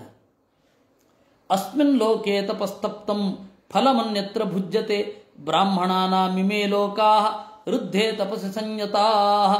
ಈ ಲೋಕದಲ್ಲಿ ಮಾಡಿದ ತಪಸ್ಸು ಆ ಲೋಕದಲ್ಲಿ ಫಲ ಕೊಡುತ್ತೆ, ಇದು ಬ್ರಾಹ್ಮಣರಿಗೆ.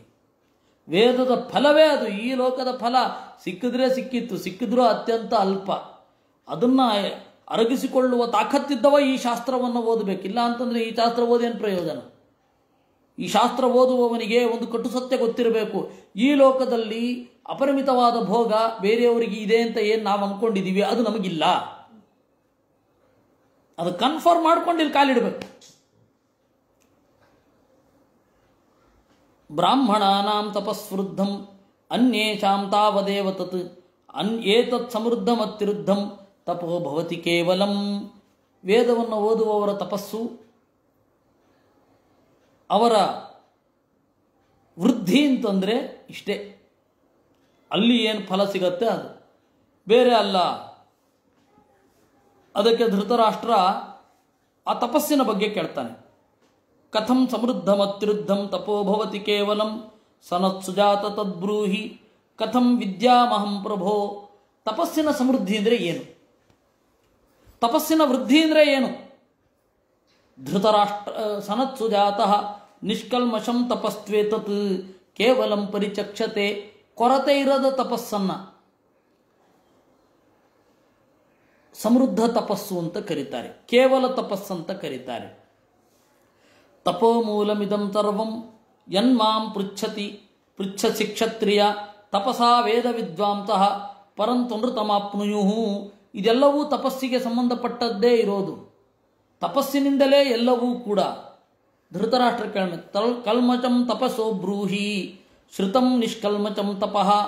ಓಹೋ, ಹಾಗಾದರೆ ತಪಸ್ಸಿನ ಕಲ್ಮಶಗಳು ಅಂದರೆ ಏನು? ಇದು ಅತ್ಯಂತ ಗುಟ್ಟು. ತಪಸ್ಸು ಮಾಡೋದು ಅಂತಂದರೆ ದೇವರ ಗುಣಗಳ ಆಲೋಚನೆ, ವೇದಶಾಸ್ತ್ರಗಳ ಚಿಂತನೆ, ಇದು ತಪಸ್ಸು. ನಿರಂತರ ವೇದಶಾಸ್ತ್ರಗಳ ಚಿಂತನೆ ಏನಿದೆ ಅದು ತಪಸ್ಸು. ಅವಿದ್ಯೆಯನ್ನು ತಿಳಿದು ವಿದ್ಯೆಯ ಕಡೆಗೆ ಹೋಗೋದೇನಿದೆ ಅದು ತಪಸ್ಸೆ, ನಿರಂತರವಾದ ಪ್ರಯಾಣ ಅದು.